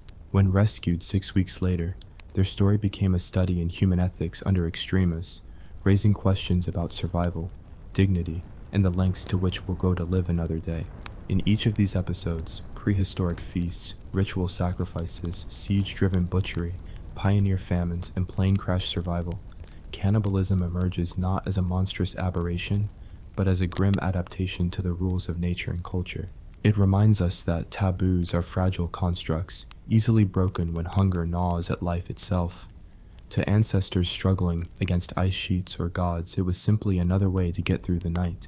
Stay tuned for part 2, where we'll explore the moral reckoning that came with the Enlightenment, the colonial attempts to stamp out or exploit cannibalistic practices, and the bizarre case of medical cannibalism, when European doctors in the 17th century practiced cannibalism for medical purposes. Century prescribed powdered mummies as a cure-all. You won't want to miss how Victorian sensibilities collided with centuries-old survival instincts in a clash of blood and high society. As the Age of Reason dawned, European elites peered down their powdered noses at savages across the globe, convinced that cannibalism was a mark of barbarism to be stamped out with civilization's boot. Yet back home, they were quietly feasting on the remains of the deceased in the name of medicine. Let's start in 16th century Italy, where apothecaries hawked mumia, powdered human mummies imported from Egyptian tombs, promising cures for headaches, epilepsy, and even impotence. Doctors mused that the blood of saints, dried and ground to a crimson dust, could staunch hemorrhages. Universities awarded degrees for dissertations on anthropophagorum pharmacopoeia, as if ingesting fragments of human mortality were just another remedy in the bleeding-edge toolkit. Meanwhile, Jesuit missionaries in South America wrote dispatches back to Lisbon describing tribes who roasted enemy captives with more flair than a Portuguese pâté de fígado. At the same time, Portuguese colonial law prohibited eating of men's flesh, under penalty of a fine precisely equal to the cost of the finest silk gown, because nothing says, "We condemn your customs," like a penalty that the richest offenders could easily pay. Missionaries implored local governors to burn cannibal villages to the ground while serving platters of human bone powder to aristocrats afflicted with melancholy. Hypocrisy was the unintended spice of empire. In 17th century France, the philosopher Montaigne, that venerable essayist of all things human, confessed in his journals that he found the practice of his peers, rubbing the skin of executed criminals into unguents, far more repulsive than the cannibal rites he'd heard of in those far-flung lands. He argued that taste was relative. A bereaved inn chapter might see blood sausage as a delicacy while recoiling at civet cats cooked in their own blood. Montaigne's famous line, "Each man calls barbarism something other than himself," was a delicious recoil at his own countrymen's morning potions. The Enlightenment's champions lauded science and rationality, yet their curiosity veered into the grotesque. Anatomists exhumed bodies to study muscles and sinews, occasionally nibbling on bits of cadaver for first-hand observation. England's Royal College of Physicians recommended human fat mixed with animal grease as a salve for rheumatism, on the premise, that like cures like. Clerks in London apothecaries would thumb through recipe books with titles like De Corpore Humano Pharmaceutica, jotting down pages where the phrase pulverized cranium sat next to spider's web and dragon's blood. Around this time, colonial officers found cannibalism a handy justification for conquest. In the Congo Basin, Belgian authorities sent ethnographers to document tribes that ate the bodies of the dead, a practice they alleged drove local morality into the abyss. These reports fueled comic book horror stories back in Brussels, man-eating tribes with teeth like sabers. Yet the same colonial government turned a blind eye to forced labor camps where workers died en masse and their bodies were ground for fertilizer. The moral outrage conveniently skipped over any inconvenient parallels. Across the Atlantic, British colonists in the Caribbean conducted cure hunts, raiding maroon settlements under the banner of suppressing cannibalism. They confiscated ceremonial pots said to contain fragments of rebel flesh, tossing them out with the spices. Meanwhile, plantation owners routinely boiled the bones of enslaved laborers to extract bone char, used to refine sugar and whiten sugar cones sold as pure white in London's tea rooms. Sugar's sparkle cost more than blood and sugar. It cost memory and humanity. Public fascination with cannibalism peaked in the sensationalist press. Penny dreadfuls told lurid tales of isolated shipwreck survivors turning on each other, their printed covers depicting skeletal figures around a cauldron. London's theaters staged melodramas like The Cannibal's Feast, complete with on-stage human effigies boiled in vats, because nothing sold tickets like a taste of transgression. Audiences gasped at stagehands splattering blood, berry juice on corseted ladies and chaps, then returned home to dine on calves' brains with mustard. Yet the real moral reckoning came when Charles Darwin published On the Origin of Species in 1859. Suddenly, cannibalism could be framed as evolutionary strategy. Naturalists noted that cannibalistic fish, spiders, and insects practiced what they called filial cannibalism, parents eating their offspring when resources ran low. Darwin's admirers pointed out that humans shared this grisly tendency. Anthropologists trudged into the field with notebooks, measuring skull fragments and interviewing elders about ancestral famine rites. Cannibalism became not just a scandal but a data point in the grand survey of life's brutal dance. In the late 19th century, the scramble for Africa brought fresh horrors. Explorers such as Henry Morton Stanley wrote of tribes in the Congo who practiced ritual cannibalism, allegedly consuming victims to harness their courage before battle. These accounts, often based on hearsay or outright fabrication, served to legitimize brutal colonial policies. At the same time, Stanley and his peers enjoyed meals of exotic game, zebra, antelope, sometimes even chimp, roasting them alive to display imperial dominion over nature. Nature watchers, it seemed, found eating animals thoroughly civilized, unlike eating people. Back in Europe, a curious trend emerged in medical museums. Jars of perfectly preserved cases of kuru, brain tissue infected from ritual cannibalism observed in Papua New Guinea. Doctors displayed them under glass alongside monsters from the deep sea, as if to say, "Behold the horrors of tribal ignorance." They ignored the fact that white miners in the same region suffered far higher mortality from alcoholism and malaria. Anthropology lectures warned that cannibalism was a mark of savagery, yet rarely mentioned that Europe had practiced it until the Enlightenment and even beyond. The taverns of Vienna and Berlin buzzed with rumors of cannibal dinners organized by occult societies. Secret invitations promised a taste of the ultimate thrill, hinting at exotic ingredients sourced from criminals executed under the scaffold. Police raids in the 1890s uncovered cellars with shelves lined with labeled jars, heart of John Doe, liver of Jane Roe, accompanied by detailed menus. The suspects were quickly deemed madmen, their behavior cataloged under degenerate impulses that had nothing to do with mainstream European culture. Meanwhile, missionaries in the Pacific reported a wave of conversions knocking out cannibal festivals.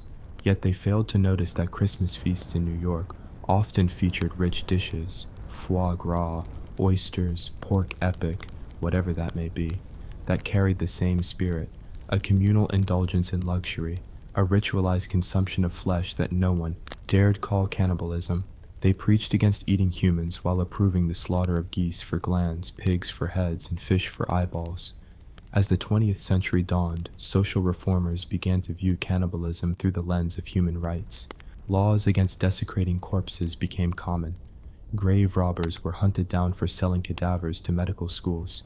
The war crimes tribunals after World War II condemned cannibalism by treating soldiers as crimes against humanity, but the tribunals said little about the Nazi elite who dined on the organs of euthanasia, victims under the guise of medical necessity. In the shadow of the Holocaust, the United Nations explicitly banned cannibalism in international law, a curious move given that no country's penal code specified it. The drafters knew they were aiming at pathological fringe behaviors, not famine-driven survival.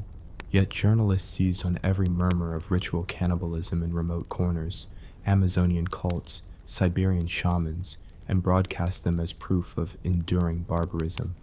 The footage aired as proof that civilization was a thin veneer, vulnerable to cracking at the edges. By mid-century, advances in nutrition science rendered cannibalism virtually obsolete as a survival strategy. Food aid programs and airlifts supplied Lesotho, Ethiopia, and Vietnam before the option to nibble neighbors ever appeared. Medical ethics barred any use of human tissue for consumption. Cadaveric organ transplants became taboo. Whole-body donor programs strictly regulated. You could be arrested for eating your own dead dog, let alone your cousin. Yet cannibalism's specter lingered in the darkest hours. Survivors of plane crashes, shipwrecks, and polar expeditions still faced the primal calculus. The 1973 Chilean plane crash in the Andes would remind the world once more that, when push comes to shove, the table may include the faces of the departed. Legal debates rage. Were survivors murderers, or simply overwhelmed by biology? The courts let them go, citing necessary homicide, but public opinion remained divided. Some branded them heroes, others monsters. In each era, Renaissance apothecaries, Enlightenment anatomists, colonial propagandists, modern legal scholars, cannibalism cast a long shadow. It exposed the hypocrisy of civilized societies that preached compassion while quietly digesting human remains in apothecaries, laboratories, and courtrooms. It revealed that survival instincts trump moral codes when the stomach demands sustenance. And it reminded us that taboos are temporary.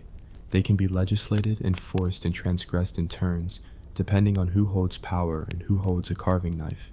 Stay tuned for part 3, where we'll examine 19th and early 20th century cases of survival cannibalism in polar expeditions, famine-racked Ukraine, and wartime wreckage, and how those desperate acts challenged evolving laws on necessity, self-defense, and human dignity. You won't believe how close many of us came to questioning whether cannibalism might, in some corner of misery, still be the normal thing to do. In the bitter stillness of the Arctic winter of 1845, 2 ships, the HMS Erebus and HMS Terror, set out from England under Sir John Franklin, armed with cannons and canned beef, but blind to the true magnitude of polar desolation. Supplies meant to last 3 years froze into useless blocks, nerves frayed in the endless twilight of ice fields. By late 1847, the ships were beset, their hulls trapped in pack ice. Over the next 2 years, starvation gnawed at the crews until survival instincts overwhelmed every last taboo.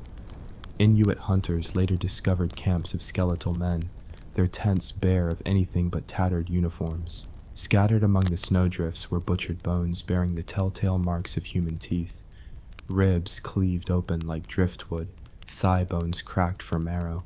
What had begun as an age of gentlemanly exploration ended in men peeling the flesh from their own comrades, each bite an act of desperation colder than the polar wind itself. A few decades later, in 1881, Lieutenant Adolphus Greely led the U.S. Army's Lady Franklin Bay expedition to the northernmost reaches of Ellesmere Island. Promised rescue and resupply, his party waited out 2 awkward summers of minimal wildlife before winter tightened its death grip. When the relief ships finally struggled through pack ice in 1883, Greely found 11 survivors, 6 dead of exposure, and the living clothed in clothes no longer their own. Journals recovered from the snow revealed how men traded body parts like poker cards, one man's toe for another's finger, boiled in communal pots to stretch the scant rations. The U.S. government tried to hush up the scandal, but once photographs of emaciated survivors reached New York, Victorian sensibilities recoiled at scenes that made famine-struck Ireland look like a land of plenty. Even closer to the 20th century, the heroic age of Antarctic exploration produced its own horrors. In 1910, Robert Falcon Scott's Terra Nova expedition raced Amundsen to the South Pole, only to find triumph turned to tragedy on the return trek. Supplies ran low amid blizzards so fierce they felled tents like blown-out candles. 3 of Scott's party died with their frozen feet nestled by a half-eaten tin of biscuits. No evidence suggests they resorted to cannibalism, but around the same time, Norwegian explorer Roald Amundsen learned from Inuit hunters that human flesh could ward off scurvy when seal and whale oil failed. Accounts circulated of Greenlanders roasting morsels of old men's thighs for their rich iron content, a practice Amundsen noted with pragmatic disgust but did not scorn. The line between cultural taboo and survival medicine blurred in those white deserts of wind and ice.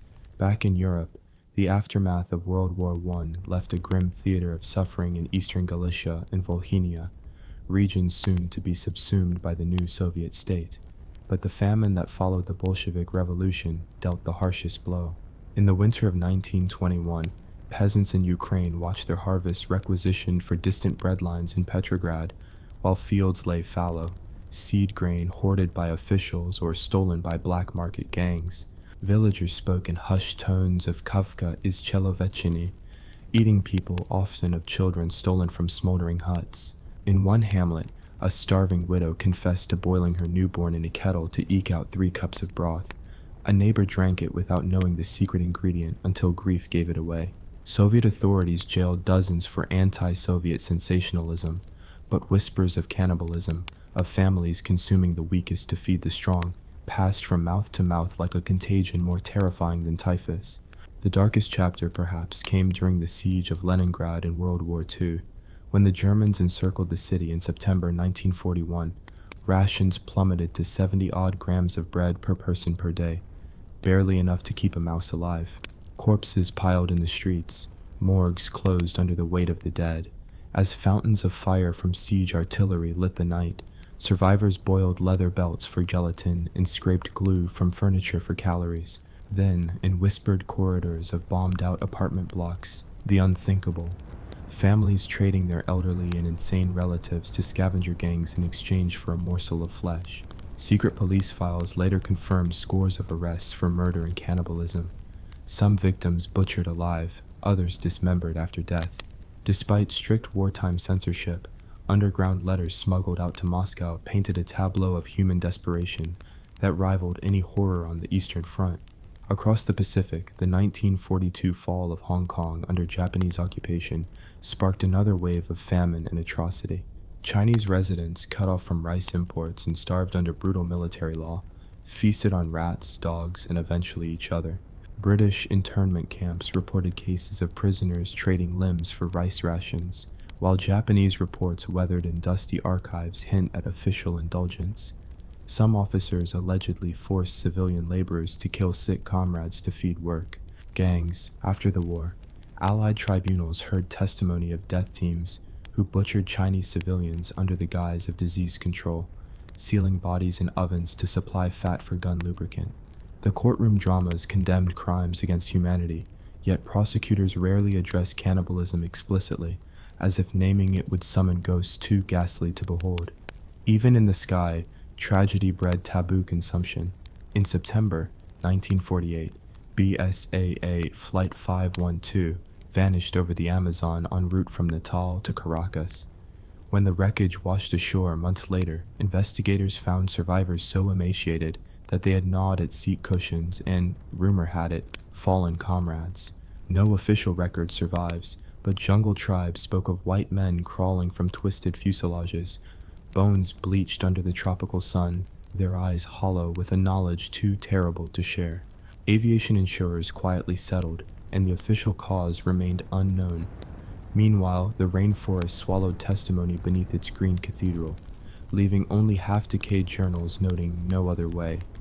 By the mid-20th century, international law finally codified cannibalism as a war crime, yet enforcement proved sporadic. In 1954, a Belgian mercenary in the Congo was arrested for murdering villagers and selling their flesh to fellow soldiers as beef jerky. His defense, that it was local custom, fell flat under the Geneva Conventions, and he was hanged amid global headlines. Yet African nations themselves, still reeling from colonial famines and civil wars, struggled to prosecute starving rebels who slit throats to spice their soups. Taboos clashed with necessities until, in many regions, the practice simply vanished, not out of moral awakening, but because mass aid programs and mechanized agriculture made starvation less absolute. Through each of these crises, polar freezes, post-revolution famine, siege hunger, wartime occupation, and isolated crashes, cannibalism re-emerged as a grim reflection of circumstances. It reminds us that beneath the layers of law, religion, and culture lies an unyielding biology with an ironclad demand: fuel the body at any cost. When push comes to shove, the boundaries between savagery and survival blur into one. Yet every record, be it a journal scraped from frozen dung, a secret police file, or a hushed tribal legend, bears the same witness: that cannibalism, however repulsive, was once a normal, if horrifying, solution to humankind's most primal crisis. Stay tuned for part 4, where we'll trace how the modern world finally erected fail-safes against hunger through food aid, biotechnology, and legal strictures, and ask whether true security can ever fully banish the specter of eating the only life we ever truly owned, our own. What if the greatest threat to your dinner plate isn't a supermarket running out of avocados, but a reality so primal that, in some corners of history, your next meal might have been a member of your own tribe? Stick around as we explore how the modern world built walls, physical, legal, and biological, against the ultimate taboo, and why those defenses may never be as unbreakable as we'd like to think. In the smoky chaos of post-World War II reconstruction, global leaders confronted hunger on a scale never before imagined. Europe's fields lay fallow, Asia's rice paddies had been trampled by armies, and millions faced starvation in the wake of conflict and colonial collapse. It was here, amid the rubble of bombed-out barns and scorched earth, that the first real bulwark against cannibalism took shape: coordinated international food aid. The United Nations established the Food and Agriculture Organization, FAO, in 1945, mandated to monitor harvests and coordinate relief efforts. But smuggling grain to remote villages in rural Greece or shattered towns in Korea proved as complicated as negotiating ceasefire lines. Airlifts of wheat and corn became the new lifeline. In the winter of 1953, British aircraft delivered 150,000 tons of grain to Albania, staving off famine, even in mountain hamlets once isolated enough to resort to ritual cannibalism during the Ottoman-era sieges. Observers noted that where aid planes landed, the specter of human eating receded almost overnight. Yet in regions beyond flight paths, rumors lingered of families still trading human flesh for a kilo of rice. Meanwhile, the World Food Program emerged in 1961 as a direct response to persistent hunger in Africa and Latin America. Its Food for Work initiatives, building roads and dams in exchange for ration cards, created a safety net against disaster. In droughts across the Sahel, villagers who might once have despaired into cannibalism found a path to survival in a truck's arrival. But these programs relied on stable governments and secure supply lines. When civil wars erupted, aid convoys were ambushed, and people still faced starvation. In Angola in the 1970s, clandestine accounts suggested that rebel-held villages, cut off from humanitarian corridors, reverted to consuming the dead as their only protein, proof that the modern failsafe had gaps as dangerous as minefields. The Green Revolution of the 1960s and 70s promised to end hunger through high-yield crop varieties: rice that thrived on fertilizer, wheat that matured in weeks instead of months.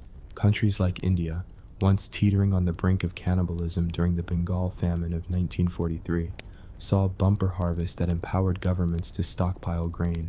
Granaries, once primitive stone towers vulnerable to looting, were replaced by steel silos with climate controls, pests eradicated by fumigation rather than by club-wielding guards. Yet even these marvels faltered when corruption crept in. In 1984, rice smuggling in the Philippines meant that yellowing grain rotted in warehouses, while malnourished families lived on cassava roots and, in desperate whispers, considered turning on. the weakest among them. As biotechnology advanced, the idea of edible flesh took on a new scientific dimension. Tissue engineering laboratories in the late 20th century began culturing animal cells into tiny meat fibers, an experimental precursor to today's lab-grown steaks.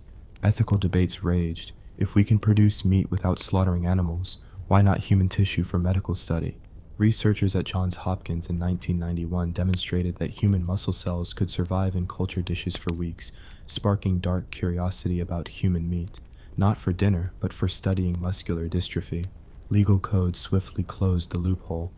Any cultivation of human tissue for consumption was banned under biomedical ethics regulations, but the academic journals still carry footnotes about cell viability and nutrient media recipes, subtle reminders that, given no law, lab-grown flesh could have erased the line between us and them. On the legal front, most nations codified cannibalism under homicide or corpse desecration statutes. In the United States, the Model Penal Code treated cannibalism as a form of murder when it involved live victims and as abuse of a corpse otherwise. Yet no state explicitly listed consumption of human flesh as a separate crime. Instead, prosecutions hinged on related charges: murder, assault, indecent exposure. This gap meant that if a hypothetical scientist in Nevada lab grew human steak for a private dinner, they might escape prosecution unless a prosecutor could link it to corpse abuse or unlicensed tissue handling. Lawmakers later amended statutes in some jurisdictions, Germany, Japan, Brazil, to explicitly forbid human ingestion, citing the Holocaust and wartime atrocities as precedents. Global human rights treaties, forged in the wake of the Nuremberg trials, declared cannibalism a form of cruelty incompatible with human dignity. The Geneva Convention's additional protocols prohibit outrages upon personal dignity, which international tribunals have interpreted to include forced cannibalism by captors. In 2003, the Special Court for Sierra Leone convicted rebels of cannibalism as part of war crimes charges, documenting instances where commanders forced captives to butcher their own kin under threat of death. These rulings sent a clear signal. In the modern era, cannibalism carried the weight of genocide and crimes against humanity. Yet legal codification alone does not guarantee prevention.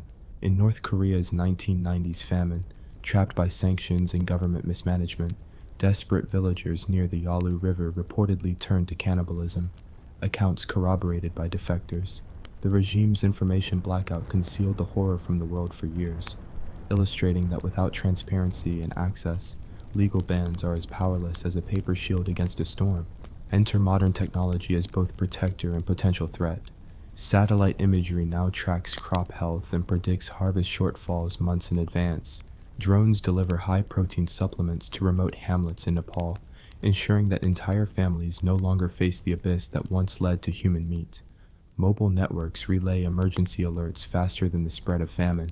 Yet, the same networks can be used to disrupt aid, jamming GPS signals or intercepting communications, stalling relief convoys and risking lives. In the realm of biotechnology, CRISPR gene editing offers the promise of crops resistant to drought, pests, and soil salinization, factors that historically pushed communities to the brink. Golden rice, fortified with vitamin A, seeks to end childhood blindness and malnutrition in Southeast Asia. But trials in some countries faltered under public suspicion and regulatory barriers, delaying adoption. Each delay prolongs vulnerability. Regions still reliant on rain-fed subsistence farming must confront the same zero-calorie cliff that prehistoric tribes did. Only today, a UN airlift may still arrive too late. Furthermore, climate change introduces new uncertainties. Models predict that by mid-century, heat extremes and erratic rainfall could reduce global cereal production by up to 20%. Food price spikes historically correlate with social unrest, and in extreme cases with outbreaks of cannibalism, as in ancient China when floods destroyed rice paddies and imperial granaries ran dry. Modern governments fear such unrest more than cannibalism itself, deploying military and police forces to guard granaries and impose curfews. In 2008, riots in Ho Chi Minh City over rice prices were quelled only after the army sealed off markets, an intervention more efficient than any taboo, but hardly sustainable if shortages deepen. As we assess these fail-safes, one question looms. Can true food security ever exist? The pillars, diverse agriculture, Robust legal frameworks, international cooperation, technological innovation form a lattice against the hunger that once normalized cannibalism. Yet each pillar has its weaknesses: corruption, conflict, climate volatility, and ethical quandaries in biotechnology.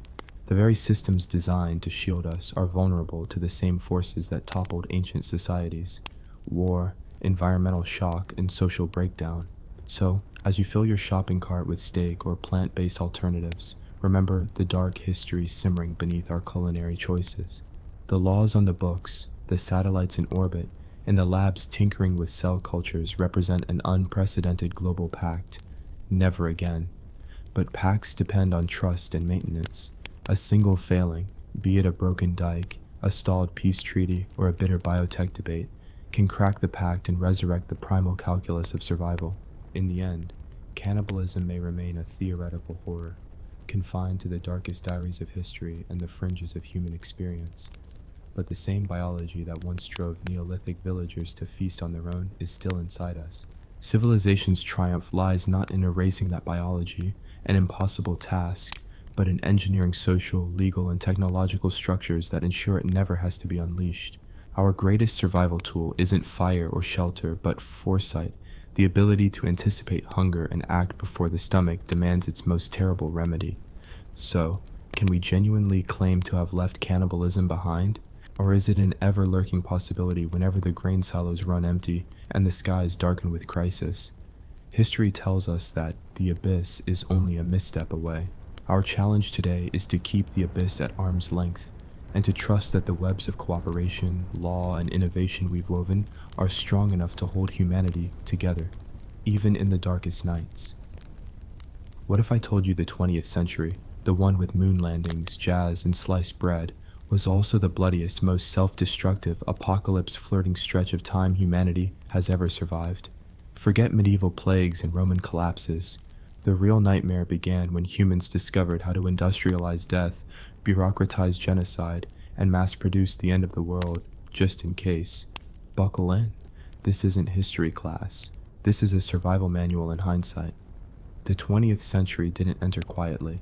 It crash-landed in with a scream of nationalism, clanging machinery, and powdered wigs giving way to steel helmets. The year was 1900, and the world was strutting into the future with all the deluded confidence of a man lighting a cigar next to a leaking gas tank. Empires were fat, colonies were bleeding, and European gentlemen believed war would remain a noble weekend affair fought on horseback with epaulets and manners. Oh, sweet summer children. The century's opening act was a political pressure cooker. Europe's aristocrats were playing geopolitical musical chairs, fueled by intermarriage, vendettas, and industrial-grade pettiness.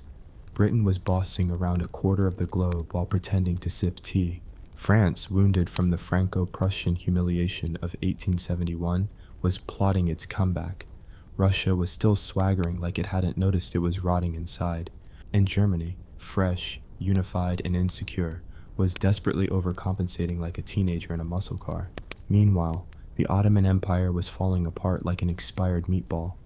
Austria-Hungary was a multi-ethnic chaos machine held together by delusion, and the United States had just discovered imperialism tastes good with a side of Cuba and the Philippines. Then came 1914, one bullet in Sarajevo. That's all it took. Archduke Franz Ferdinand's assassination was supposed to be a localized Balkan drama.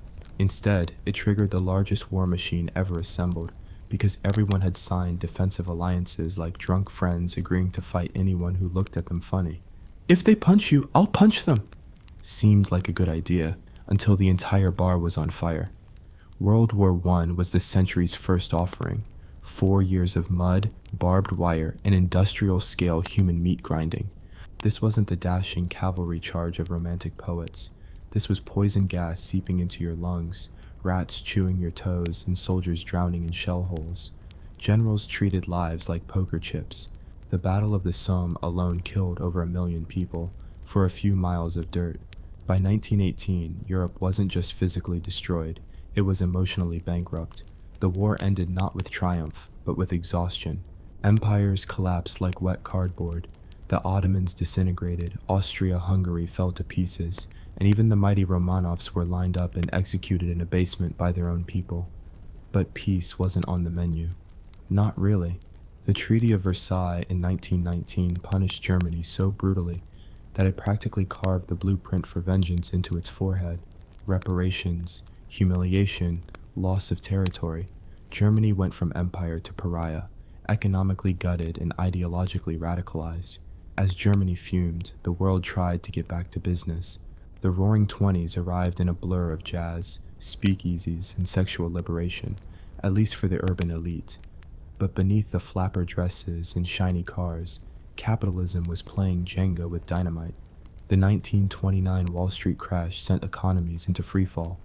Banks folded like bad poker hands, unemployment soared, desperation blossomed, and desperation is fertilizer for extremists. In Italy, Mussolini had already goose-stepped his way into power in 1922, promising to make Rome great again with fascism, black shirts, and enough propaganda to choke a lion. In Germany, Hitler was still a failed artist, but he had a gift for channeling rage. By the 1930s, his Nazi party was rising like toxic mold in a damp basement. Democracy, fragile, messy, idealistic, was no match for a man who blamed everything on scapegoats and offered simple, brutal solutions. The Soviet Union, meanwhile, had birthed a whole new flavor of nightmare. After the 1917 Russian Revolution, Lenin had tried communism's beta version. But Stalin, oh Stalin, he took the reins and turned the USSR into a paranoid, industrialized terror state. 5-year plans, purges, gulags, forced famines. It was utopia, but only if you enjoyed fear, starvation, and being erased from photos after your execution. So, by the mid-1930s, the world was a chessboard where every piece was either sharpening a blade or selling one. Japan had invaded Manchuria in 1931, turning East Asia into a proving ground for imperial cruelty. Germany was rearming in secret and then in public, flipping the bird to Versailles. Italy invaded Ethiopia just to prove it could still be a bully. And the rest of the world?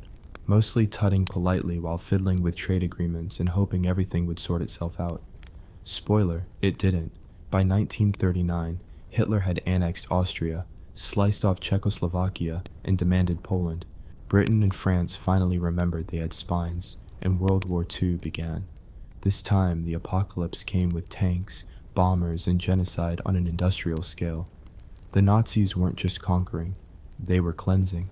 The Holocaust wasn't a crime of passion, it was bureaucratic murder, complete with forms, trains, quotas, and crematoria. 6 million Jews, along with Romani people, disabled individuals, political dissidents, and more, systematically exterminated. The banality of evil had never looked so well organized. On the Eastern Front, Nazi Germany and the Soviet Union tore through each other with medieval cruelty. Siege of Leningrad, over 1 million dead. Battle of Stalingrad, urban hellscape of rubble, snipers, and starvation. Entire cities were ground into ash. Civilians became cannon fodder. Soldiers froze to death in foxholes made of corpses.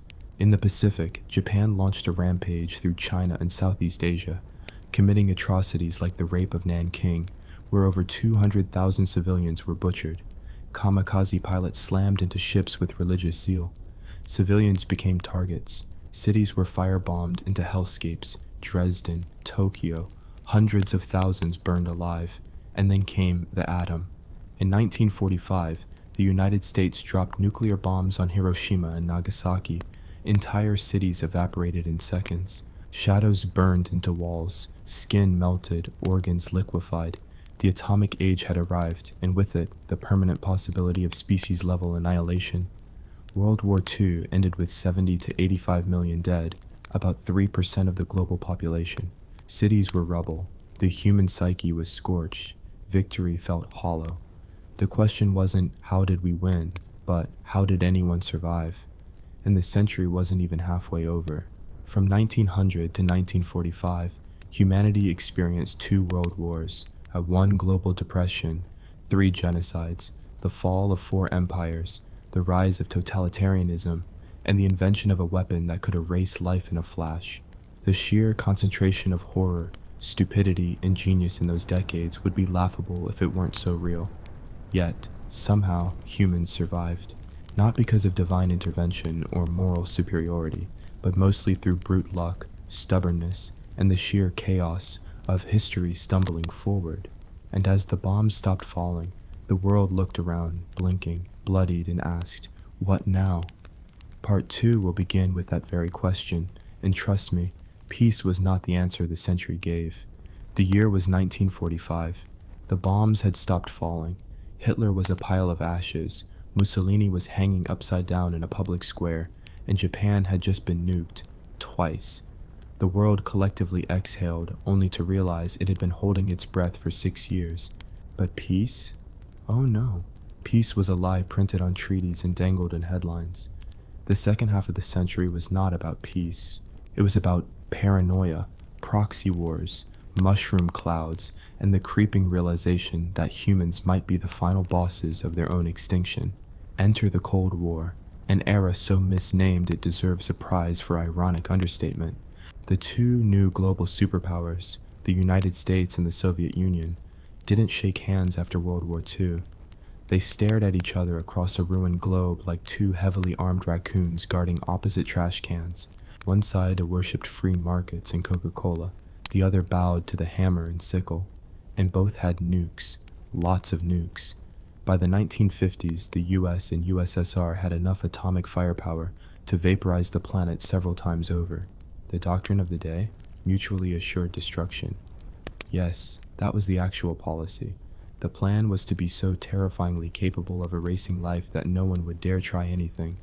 Peace through permanent existential dread. Imagine every country walking around with a grenade in each hand, daring the others to blink. Meanwhile, every single corner of the globe was suddenly a chessboard. Korea got the first taste. In 1950, the North, backed by the Soviets and China, invaded the South. The US jumped in. 3 years, millions of deaths, and 0 winners later, the Korean peninsula was split in two, just like a Cold War sitcom with no laugh track. Then came Vietnam, a brutal, humid, ideologically confusing nightmare that stretched from the late 50s to 1975. The US, terrified of a domino effect, where one communist state would knock over the rest of Southeast Asia, poured men, money, and Agent Orange into a jungle war they didn't understand. What they got in return was a humiliating retreat, napalm-scorched villages, and a generation of traumatized veterans. But proxy wars were just the appetizer. The real feast of horror was internal. The Cold War wasn't just fought with bullets, it was waged with fear. In the US, McCarthyism turned neighbors into snitches and actors into enemies of the state. Careers were destroyed over whispers. School children were taught to duck and cover under desks, as if laminated wood could stop gamma radiation. Fallout shelters were built in suburban backyards, because apparently surviving nuclear winter in a tin can was preferable to immediate incineration. Over in the Soviet bloc, things were just as cheerful. Stalin may have died in 1953, but the paranoia he cultivated had metastasized. Dissidents were imprisoned in gulags, intellectuals vanished. Hungary, 1956, and Czechoslovakia, 1968, dared to breathe differently, and Soviet tanks rolled in to remind everyone who was boss. East Germany built a literal wall to trap its citizens inside. That's when you know your ideology is winning, when your population has to be physically restrained from escaping it. And while the superpowers glared, the rest of the world tried to exist, mostly by becoming battlefields. Africa, South America, and the Middle East became Cold War petri dishes. Coups, dictatorships, assassinations. It was geopolitics meets theater of cruelty. In Latin America, the US backed regimes that made medieval torture look quaint. What? Because communism was worse than death, apparently. Chile's Pinochet tossed dissidents out of helicopters. Argentina's dirty war disappeared 30,000 people. And let's not forget Operation Condor, a US-backed initiative of coordinated murder among right-wing governments. The Soviets, of course, were no better. In Afghanistan, they rolled in tanks in 1979 and tried to suppress local resistance. The US, never missing a chance to escalate, funded and armed the Mujahideen, many of whom would later become the Taliban and Al-Qaeda. Because when it comes to short-term thinking, few do it better than Cold War strategists. But it wasn't all doom and gloom, just 90%. There were moments of absurd brilliance, like the space race. Nothing says we're better than you, like launching a man into orbit. The Soviets scored first with Sputnik in 1957 and Yuri Gagarin in 1961. The US, desperate not to be upstaged by vodka-powered rockets, poured billions into NASA. In 1969, Neil Armstrong walked on the moon. Humanity had reached another celestial body, not for exploration or science, but to one-up the other side. Back on Earth, society was quietly mutating. The 1960s and 70s saw movements that cracked the century's hardened shell of violence and conformity. Civil rights in the US challenged centuries of racism. Women's liberation began unshackling half the population from kitchens and corsets. LGBTQ+ voices emerged, often violently repressed but increasingly defiant. The counterculture, with its long hair and LSD, screamed, "What if we just stopped being awful for a minute?" Spoiler, the century wasn't ready, because the 1980s arrived like a cocaine-fueled fever dream. Reaganomics, Wall Street greed, and Cold War saber-rattling all came wrapped in neon and synth music. The USSR, meanwhile, was crumbling from within. Decades of corruption, economic stagnation, and lies had turned the Soviet dream into a Kafkaesque nightmare of empty stores and secret police. Enter Gorbachev. With a forehead tattoo of resignation and the doomed hope of reform, he launched perestroika and glasnost, restructuring and openness. It was like trying to fix a haunted mansion by repainting the walls. In 1989, the Berlin Wall fell, not with a bang, but with thousands of hammers and chants. The symbol of a divided world collapsed under the weight of history, irony, and a population that simply walked away from tyranny. By 1991, the Soviet Union itself disintegrated. One moment it was the evil empire. The next it was a collection of confused republics, trading black market Levi's and nuclear weapons like baseball cards. And yet, despite all the blood and brilliance, humans couldn't stop flirting with extinction. Because right after the Cold War ended, the century decided to go global with its misery. Genocide made a comeback in Rwanda, 1994, where 800,000 people were slaughtered in 100 days while the world mostly watched. In the Balkans, Yugoslavia tore itself apart in ethnic civil wars, concentration camps, and sieges. Sarajevo was bombed for years.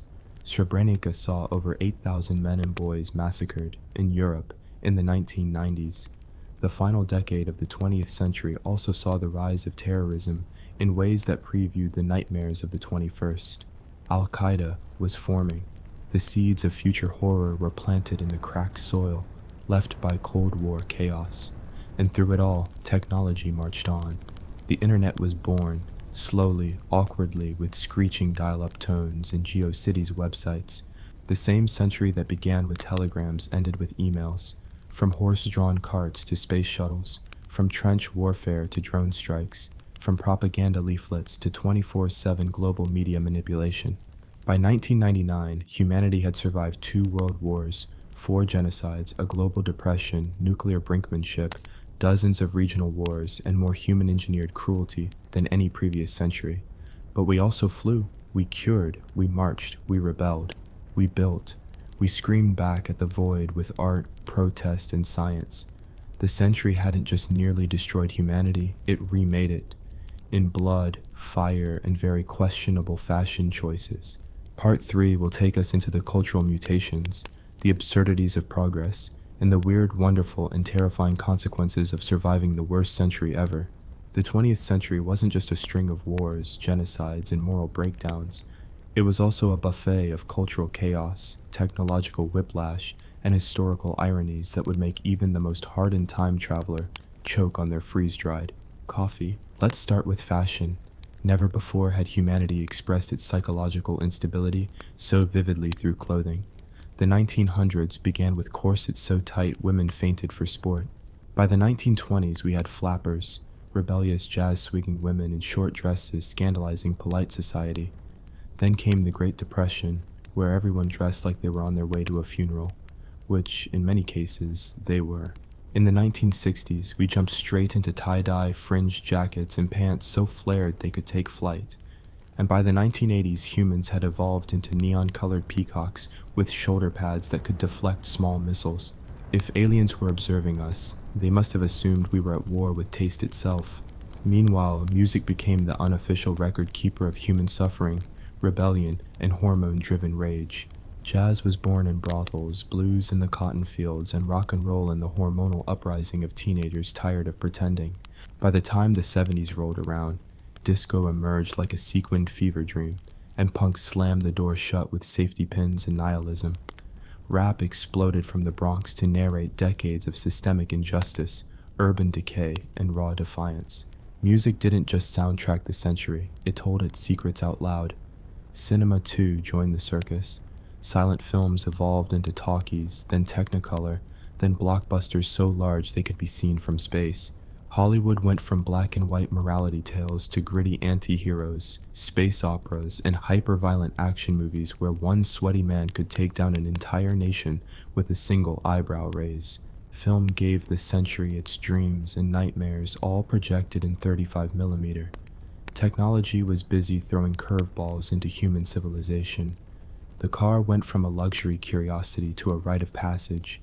Planes took people across oceans faster than most governments could declare war. Televisions invaded living rooms, broadcasting both moon landings and mass murder in glorious resolution. The personal computer emerged, promising to make life easier, while secretly plotting to dominate every waking hour. And let's talk medicine. In 1900, your best bet against infection was a prayer and a strong immune system. But by the end of the century, antibiotics, organ transplants, IVF, chemotherapy, heart bypasses. Humanity punched death in the face, repeatedly, then asked if it could stay for coffee. Polio was practically eradicated, smallpox was annihilated. Diseases that once emptied cities were now mild inconveniences. Of course, this also led to humans living longer than ever, giving them more time to stress about taxes and existential dread. But even as we engineered miracles, we were also busy poisoning the planet. Industrialization was a glorious symphony of carbon, smog, and accidental environmental arson.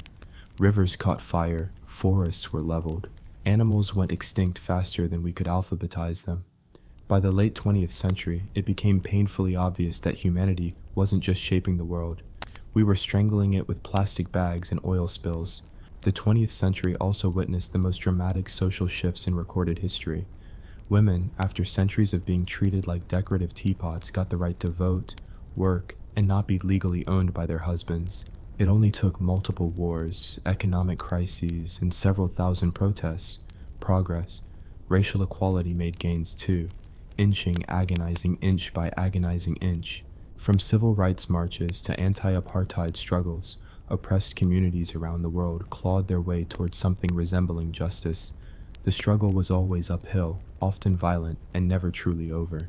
But the century ended with people walking roads their grandparents weren't even allowed to stand on. Queer rights, too, clawed their way into visibility. For most of the century, being gay was criminal, shameful, or medicalized. Then came the Stonewall riots, the AIDS crisis, and a wave of defiant, fabulous resistance. By the 1990s, LGBTQ+ people weren't just surviving. They were demanding to be seen, heard, and left the hell alone. And let's not forget the children. Oh yes, the 20th century gave us the modern concept of childhood. Before that, kids were just tiny workers or future soldiers. But with labor laws and public schooling, childhood became a sacred, if occasionally sugar-fueled and emotionally confusing phase. Cartoons, toys, advertising, and entire industries sprang up to mold and monetize these little future consumers. The 1990s were practically built by and for children, and marketed accordingly. But culture wasn't just American, far from it. Across the world, cultural renaissances bloomed even in the darkest soil. In post-colonial Africa, art, literature, and music exploded with identity and defiance. In Latin America, magical realism painted history with ghosts and metaphors. In Asia, ancient traditions collided with global capitalism, birthing cultural hybrids that confused everyone and sold like hotcakes. And through it all, ideology remained the blood-soaked glue holding nations together, or ripping them apart. Communism, capitalism, fascism, socialism, anarchism, all fought for the right to define how humans should organize their suffering. Each promised utopia. Most delivered bureaucracy and violence. The century also had an obsession with progress, a term so vague it could mean anything from indoor plumbing to genocide. Progress gave us smart bombs and nuclear meltdowns. It gave us insulin and reality television. It brought us the moon and also asbestos. In the 20th century, every leap forward came with a price tag and a moral receipt. Perhaps the most absurd thing about this century is that despite everything, despite the wars, the famines, the systemic cruelty, and the global psychosis, humanity didn't just survive. We thrived. We built cathedrals of science. We mapped the genome. We started unraveling the very code of life. We learned to split atoms and beam voices across continents. We connected the world with fiber optics and electromagnetic sorcery. People who once communicated with pigeons were now sending emojis from space. But all this came with the creeping, inescapable awareness that maybe, just maybe, we weren't built to handle this much power. Because as the 20th century drew to a close, the anxiety was palpable. The Y2K bug had people stockpiling canned beans and unplugging toasters. Everyone half believed the world might reset to zero like a malfunctioning video game. And who could blame them? After 100 years of existential whiplash, maybe rebooting didn't sound so bad. The 20th century was a paradox, a time of unthinkable cruelty and unimaginable progress, a century where the worst and best of humanity came out swinging. It was as if the entire species had taken a bet with the universe. How far can we go without obliterating ourselves? One more part to go. And trust me, it gets weirder.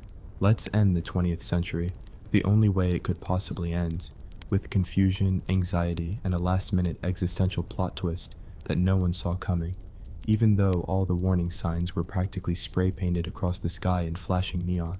Letters. By the 1990s, the Cold War had melted faster than an ice sculpture in a sauna. The Soviet Union crumbled like a stale biscuit, leaving behind a geopolitical vacuum and thousands of confused spies suddenly unemployed. The world collectively exhaled, convinced that nuclear annihilation had been permanently postponed. Spoiler alert, it hadn't. We just got really good at ignoring it. In this post-Cold War fever dream, liberal democracy strutted around like it had won a Nobel Prize and a beauty contest on the same day. The end of history was declared by smug academics. Capitalism, now fully caffeinated, went global, devouring cultures like a buffet. The free market promised prosperity, as long as you didn't ask too many questions about sweatshops, inequality, or why every city suddenly had the exact same 5 fast food chains. But if the century had taught us anything, it was that every high comes with a hangover, and in this case, it was a digital one. Enter the internet. What started as a nerdy Pentagon experiment quickly spiraled into a digital Pandora's box. By the late 90s, dial-up modems screeched across households like tiny robotic demons, bringing with them email, chat rooms, and enough conspiracy theories to make a medieval plague doctor blush. The information age had begun, and nobody had a clue what that really meant. People were now exposed to more data in a single day than their ancestors saw in a lifetime. Naturally, instead of using this to solve world hunger or read great literature, most of humanity chose to argue in forums and download pixelated images at glacial speeds. Porn, scams, fan fiction, whatever you wanted, the internet had it. It was the digital Wild West, and everyone was both sheriff and outlaw. Technology marched forward without asking permission. Mobile phones became smaller, smarter, and more addictive. By the end of the century, people were carrying little bricks that could call anyone on Earth, and more importantly, play Snake. Cameras became digital, music became MP3s, and everything started to feel weirdly disposable. Permanence died sometime around 1998, buried beneath a pile of AOL CDs and floppy disks. But even as the digital revolution exploded, old hatred simmered just beneath the surface. Ethnic cleansing in the Balkans, genocides in Rwanda, famine in North Korea. These weren't distant echoes of a barbaric past. These were contemporary nightmares, unfolding in real time, sometimes with full-color TV coverage and haunting background music. It was the century's final cruel joke. After everything, after trenches, nukes, gulags, gas chambers, and space shuttles, humans still hadn't figured out how not to kill each other over flags, gods, or imaginary borders. And then came the psychological unraveling.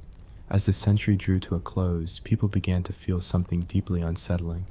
It wasn't war, it wasn't famine, it was emptiness, a kind of spiritual vertigo. With religion in retreat, community fragmented, and tradition disintegrated, people stared into the existential void and saw Banner ads. Modernity had won, but nobody knew what the prize was. Urban isolation grew. Depression rates rose. The self-help industry became a booming business. People were taught to follow their dreams, but also to stay realistic, which mostly meant working in a cubicle and screaming into a pillow. In short, the 20th century didn't just reshape the world, it rewired the human psyche. It turned Homo sapiens into Homo anxious, a creature armed with smartphones, atomic bombs, antidepressants, and a permanent identity crisis. But perhaps the wildest twist of all was that we made it. Against all odds, humanity survived the most brutal, absurd, and transformative century in recorded history. We survived trench, foot, and fascism. We survived disco and desktop computers. We endured powdered wigs, powdered food, and powdered ideology. We endured, and in doing so, we became something new. A species that could send robots to Mars while still debating whether birds are real. A species that cured diseases it once thought were divine punishment, then spent entire days arguing online about whether vaccines were a government conspiracy. A species capable of both genocide and jazz. The 20th century was not a linear march of progress.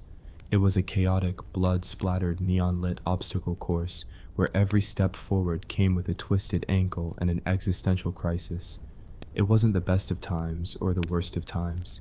It was both, simultaneously, continuously, and yet here we are. Slightly broken, vaguely hopeful, perpetually confused, but still here. On a rock hurtling through space with our nuclear weapons, plastic oceans, Beethoven symphonies, and cat memes. The 20th century tried to destroy humanity in 1,000 different ways, but instead it gave us the tools to understand just how fragile and ridiculous our existence truly is. And maybe, just maybe, that's what it means to be human. We suffer. We innovate, we self-destruct, we laugh, and we keep going.